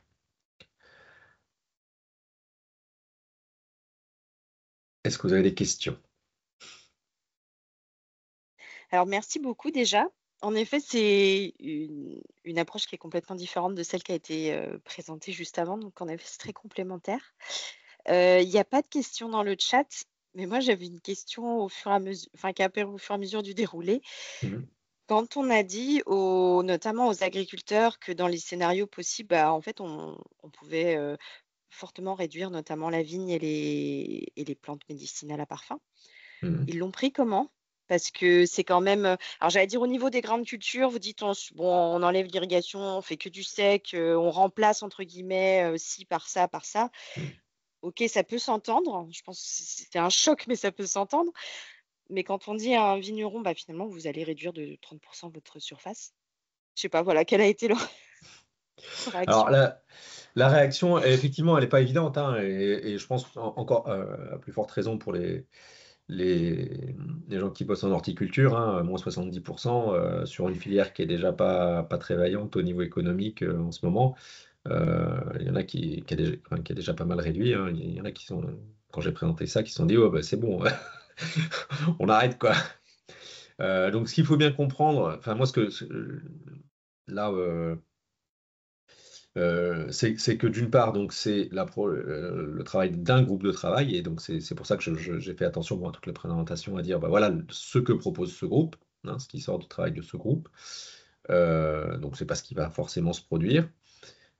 C'était aussi l'idée de se projeter à 2050 parce que bah, on peut aussi entendre que il va falloir faire évoluer les cultures à l'échelle du territoire d'ici 30 ans. Et donc, euh, moi, ce que je dis souvent, c'est que finalement, on est face à un changement d'ampleur sur l'agriculture, hein, de manière générale. En viticulture, une image qui parle beaucoup, c'est de leur dire il faut s'attendre à des changements à peu près similaires à ce qu'on a connu au moment du phylloxéra. La différence, c'est qu'on est prévenu. Et donc, c'est tout l'enjeu de ce type d'exercice, c'est de se préparer et de se dire vers quoi on aurait envie d'aller. Ça ne veut pas dire qu'en 2050, on sera là, mais au moins, on s'est donné un petit peu une perspective et un horizon vers lequel on aurait envie d'aller. L'autre difficulté, hein, de ce genre de démarche, c'est qu'il faudrait faire la même démarche sur tous les territoires et à différentes échelles. Au niveau là d'un bassin versant, mais on aurait pu faire la même chose au niveau du département, de la région, au niveau national, même ce genre de prospective, et s'assurer que tout ça soit cohérent les uns avec les autres. Ça, ce serait donc on voit que ça demanderait vraiment un exercice, enfin, Un effort. un effort très conséquent de projection, mais ça permet, enfin, le gros avantage pour moi de ce genre d'approche, c'est vraiment de se donner un horizon à long terme et de se dire, bah, voilà, voilà vers quoi on a envie d'aller. Et quand on explique les choses comme ça, en général, les gens comprennent. Euh, Après, c'est effectivement, il faut pas, j'essaye de pas le présenter en disant, bah, il y a des gagnants et des perdants et vous faites partie des perdants parce que vous avez moins de surface. C'est pas ça en fait. L'objectif, c'est que tout le monde s'en sorte. Mais si on sait que collectivement, il va falloir diminuer, enfin, il y a un objectif sur le territoire de diminuer la surface de viticulture, bah, ça veut dire que on peut déjà s'y préparer. La viticulture, c'est une plante pérenne, donc on peut aussi gérer ça au niveau des remplacements, des départs à la retraite d'exploitants, de comment on fait aussi.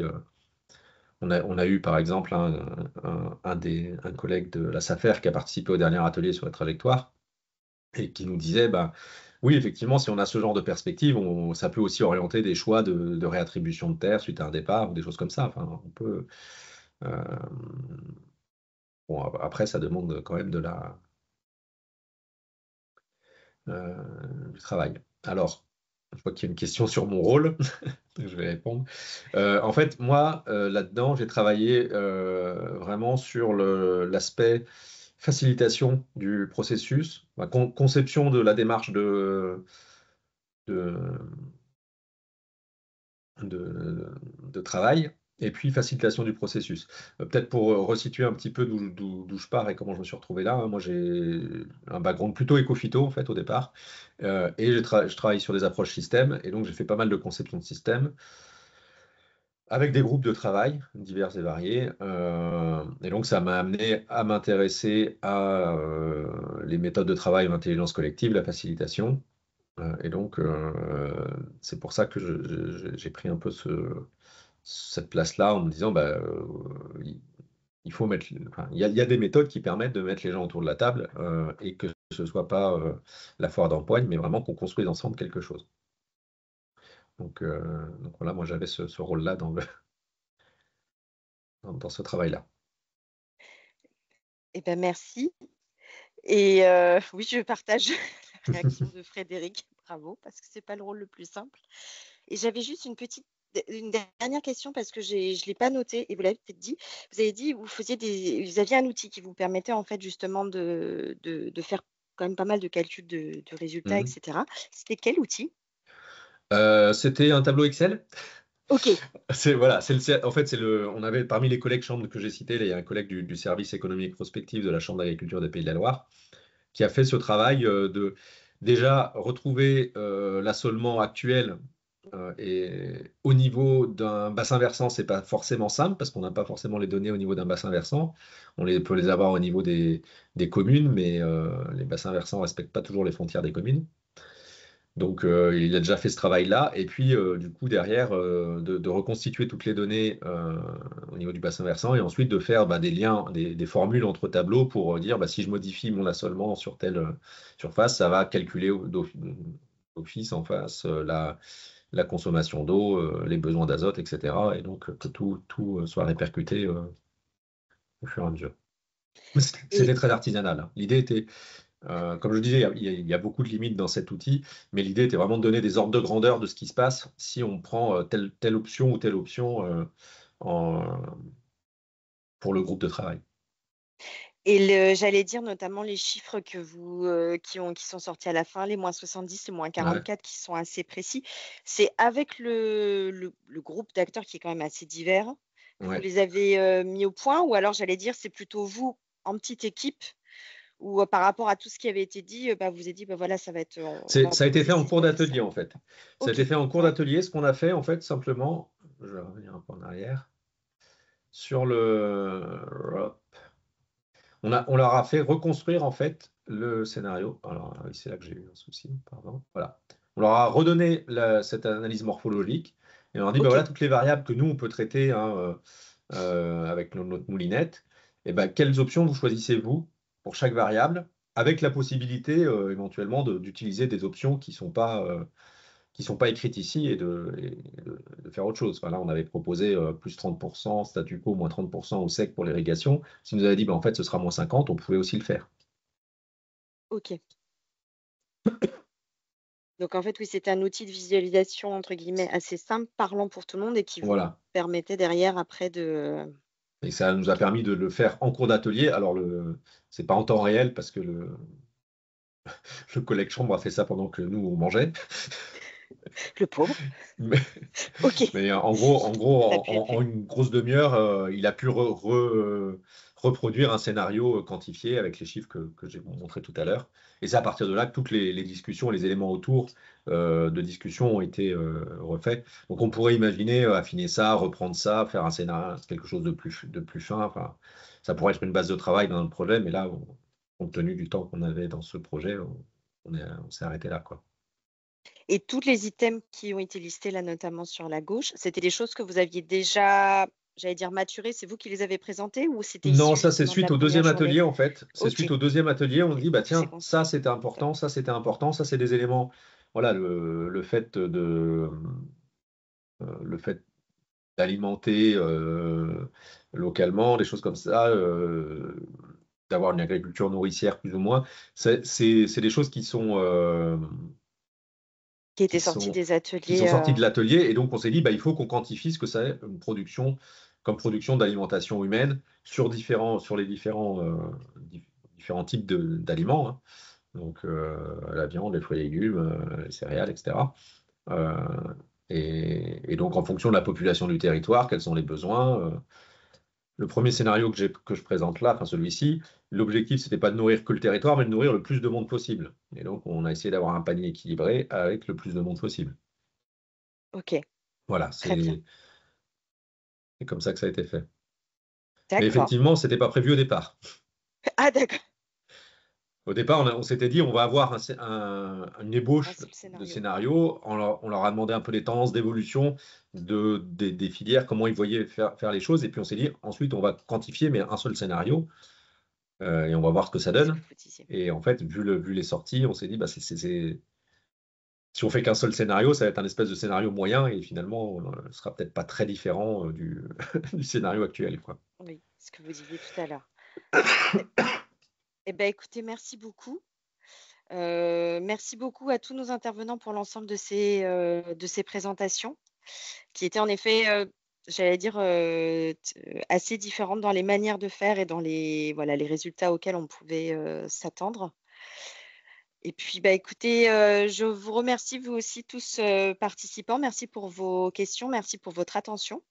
Et puis, bah, je vais vous souhaiter une bonne fin de journée, un bon week-end également puisque voilà, ça se rapproche. Et merci d'être restés avec nous, jusqu'à la fin.